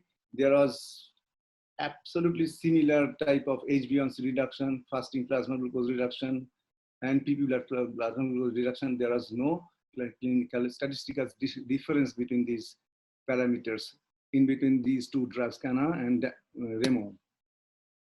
Remogliflozin in Indian type 2 diabetes patients, a real world study. This was done by our friend Supratik Bhattacharya, and it was a 6 months observational study carried out from the database of a tertiary level hospital. The real world experience after 6 months of treatment of HbA1c, that was just analysis of the patients, data of the patients who were prescribed remogliflozin. There was HbA1c reduction a bit more, 1.3%, fasting plasma glucose 17.3%, and PP 56 milligram per deciliter, weight is 4.2 kg reduction. Is all approximately similar with the previous reports. Does it corroborate routine practice? In real-world clinical settings, remogliflozin-based regimens demonstrate significant reduction of glycemic parameters. Already, I have told, significant reduction of non-glycemic parameters like body weight, systolic BP, and diastolic BP also. Reduction of HbA1c, fasting plasma glucose, PP glucose was higher in case of higher baseline HbA1c, and reduction of body glucose, body weight was higher in case of higher baseline BMI, as is already seen in many trials. The higher the baseline, the more robust the reduction. In real-world settings, remogliflozin-based regimens demonstrates the therapy was observed to be safe and tolerable. Genitourinary tract infections are common. We all know that also. eGFR reduction is there, but serum creatinine is also reduced. Remogliflozin therapy showed favorable results in terms of reduced uric acid level and UACR in routine clinical practice. The result observed was comparable to glycemic efficacy observed in real-world studies of other SGLT2 inhibitors. I have to conclude by saying and repeating all these things that it is efficacious, it's safe, it provides effective improvement in both glycemic and non-glycemic parameters. With equivalent reduction of remogliflozin provide more cost-effective solution, and as is already told, it's comparatively less priced, and being India being involved in its development, it's less priced, and we may be offering our patients this unique group of drugs, SGLT2 inhibitors, to reduce cardiac and renal mortality and to increase their lifespan in suitable patients. We should not deprive them of the new drugs and the benefits of new drugs, as is endorsed by ADA, EASD, and all the leading bodies of the world. Thank you for patient hearing. I think I'm short in my presentation. Thank you, Dr. Bhattacharya. Very elaborate and excellent presentation. Thank you. So remogliflozin is as effective as other foreign SGLT2 inhibitor molecules, and as well as it is cheap. But Dr. Bhattacharya, may you ask him one thing, that these type 2 diabetic patients, they also have many other comorbidities, and there are many other pills they are taking. And so the other SGLT2 inhibitor, where there is only single dose, the Remo, we have to take double dose, that is 2 drugs. So the compliance will not be hampered by that. Actually, you have pinpointed the only one complaint against remogliflozin. That is the only one complaint, because most important complaint, it has to be given twice daily. But I don't mind. We all use pioglitazone 7.5 milligram, dapagliflozin 5 milligram, and in that way, if we even use 100 milligram of remogliflozin once daily, I think, I don't take any objection, I think that that will also give some benefit to our patients, and we may titrate it towards twice daily. Is there any study that it can be used once daily? Is there any study on that? No. It's tried by our fellow colleagues. They are all using it once daily, and they're also using it 50 milligram twice daily. But there is no large trial on this. Thank you, Dr. Bhattacharya, for your elaborate speech. I think any question from audience?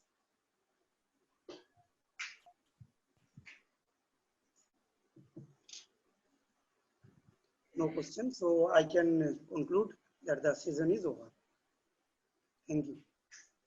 Thank you so much, sir. Thank you so much, speaker, sir. Thank you so much, moderator, sir. With this, we come to the end of today's scientific session. It was a great scientific feast that everyone could take part in.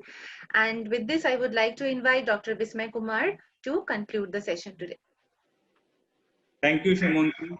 And I would like to say that this is our journey which started on the Doctor's Day, 1st July 2018. Now, no war can be won unless we team ourselves up, and that is what we have done here. We are truly blessed with our seniors, our patrons, our mentors, Professor Somar Banerjee, Dr. Dasarthi Sarkar, Professor Shivananda Datto, Professor Arun Mojumdar, Dr. Buddhadev Mukherjee, Dr. T.K. Pal sir, whom we all call as our God. With their blessings, we have executed these conferences and events. To train ourselves, our paramedics, numerous nightingales in Howrah, that is our nurses, we have tried to provide guidelines to our team, our colleagues, and most importantly, our junior colleagues, which have been the most important aim of our endeavor.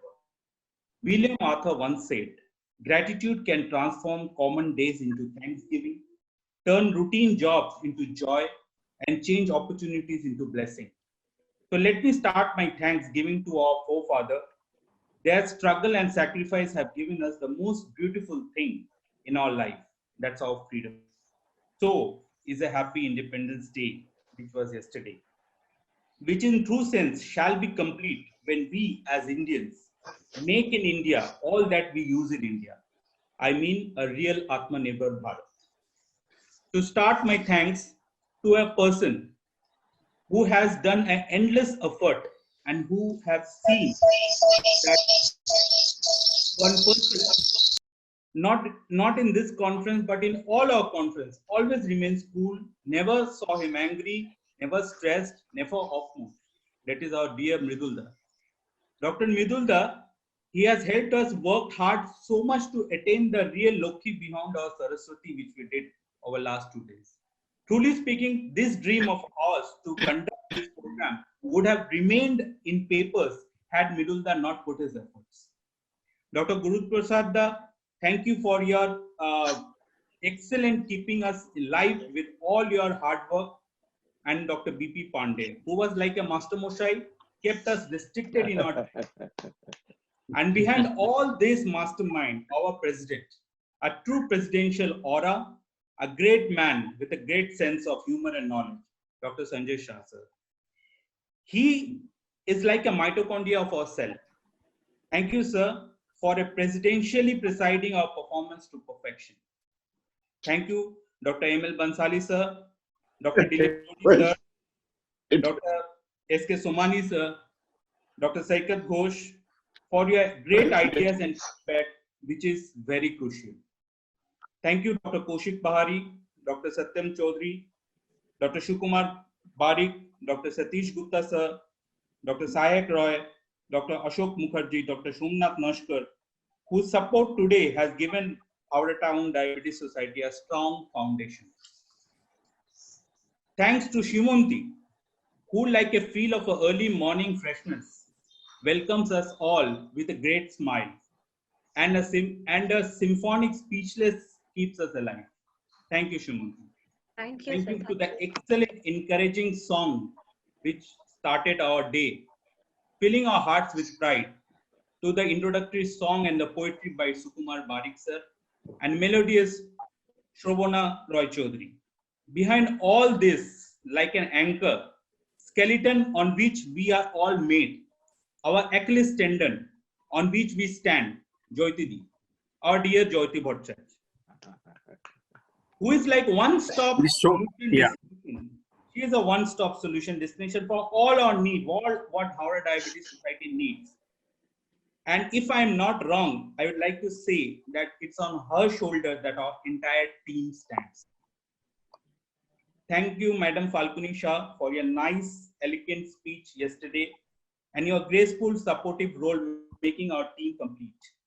Most important person behind the scene here was Head of Kaizen Infotech, Mr. Narendra Rao. Dhanyavada, sir. I heard you are from Mangalore, so give him a big Upakara and Solamelu in आपका photo चाहिए, आपका photo. give him a big clap. Thank you very much. He provided us an excellent platform. Which Photo चाहिए, Narendra Rao ji. Very good. Provided us an excellent platform, which was actually new for us, but definitely friendly, and program went smoothly without any hitches. Thank you, sir. Then thank you for the technical support by Arnab Banerjee. Thank you for the excellent Modi code which we award by Partho Bose, which was on the company Drace. Thank you to the stationary support by Global DTP. And thank you to all our moderators for introducing our speakers and carrying out the excellent discussion which we had today. And our photographer. My biggest appreciation goes to all our superb, magnificent, marvelous speakers who have provided us a great scientific feast on diabetes and its complication in this difficult COVID times. So till now we spoke about the fire, but where is the fuel coming from? The fuel is from our industry partners. So I'd like to thank our industry partners, Sun, Gastro Division, Intas, MSD, Novo Nordisk, Lupin Diabetes Care, Torrent Pharma, Sanofi, USB, and Cipla Pharmaceuticals. Big hands for their appreciation. Thank you. Last but not the least, thank you all the doctors, paramedics, nurses, ward boys, housekeeping, security personnel, government official, police, taking care of the COVID patients, and thank you to their families as well. This may be a second freedom struggle from a pandemic virus, which all of us has to fight united. Friends, one day this world shall be free of COVID-19. Only support each other, stand by and help one and all. Behind yourself is the Almighty God who is watching you. With great hope that this new abnormal shall be one day our old normal. We, the Howrah Town Diabetes Society, thank you for being with us for these 2 days and beyond. 3 cheers for Howrah Town Diabetes Society. Thank you. And big ho to Bismay Kumar. Excellent. Excellent by Bismay. Both the days program were very well. Narendra, applause क्यों गया? And excellent. Excellent, Bismay. I'll just get that. It needs an applause. Before that, I'm not leaving. Yes. Howrah Town Diabetes Society. Hip Hooray. Hooray. You're going to have a digital applause, Bismay. That's what Naren is trying to organize. Thank you, Vismay. Thank you. Dr. Pandey, comment please. Dr. Pandey. Pandey sir. But I must reiterate what Bismay said about Jayati. I mean, she is the real true anchor who perhaps has made it all possible for the whole thing, because Jayati perhaps can identify the doctors and their equipment and then connect digitally with everybody. Kudos to Jayati. She did a lot of hard work over the last couple of days. Where is the digital applause? Kidhar gaya? Yeah, again, I'll just get that. Nahi raha hai. Okay. So Bye bye and good night, everyone. Okay, I think.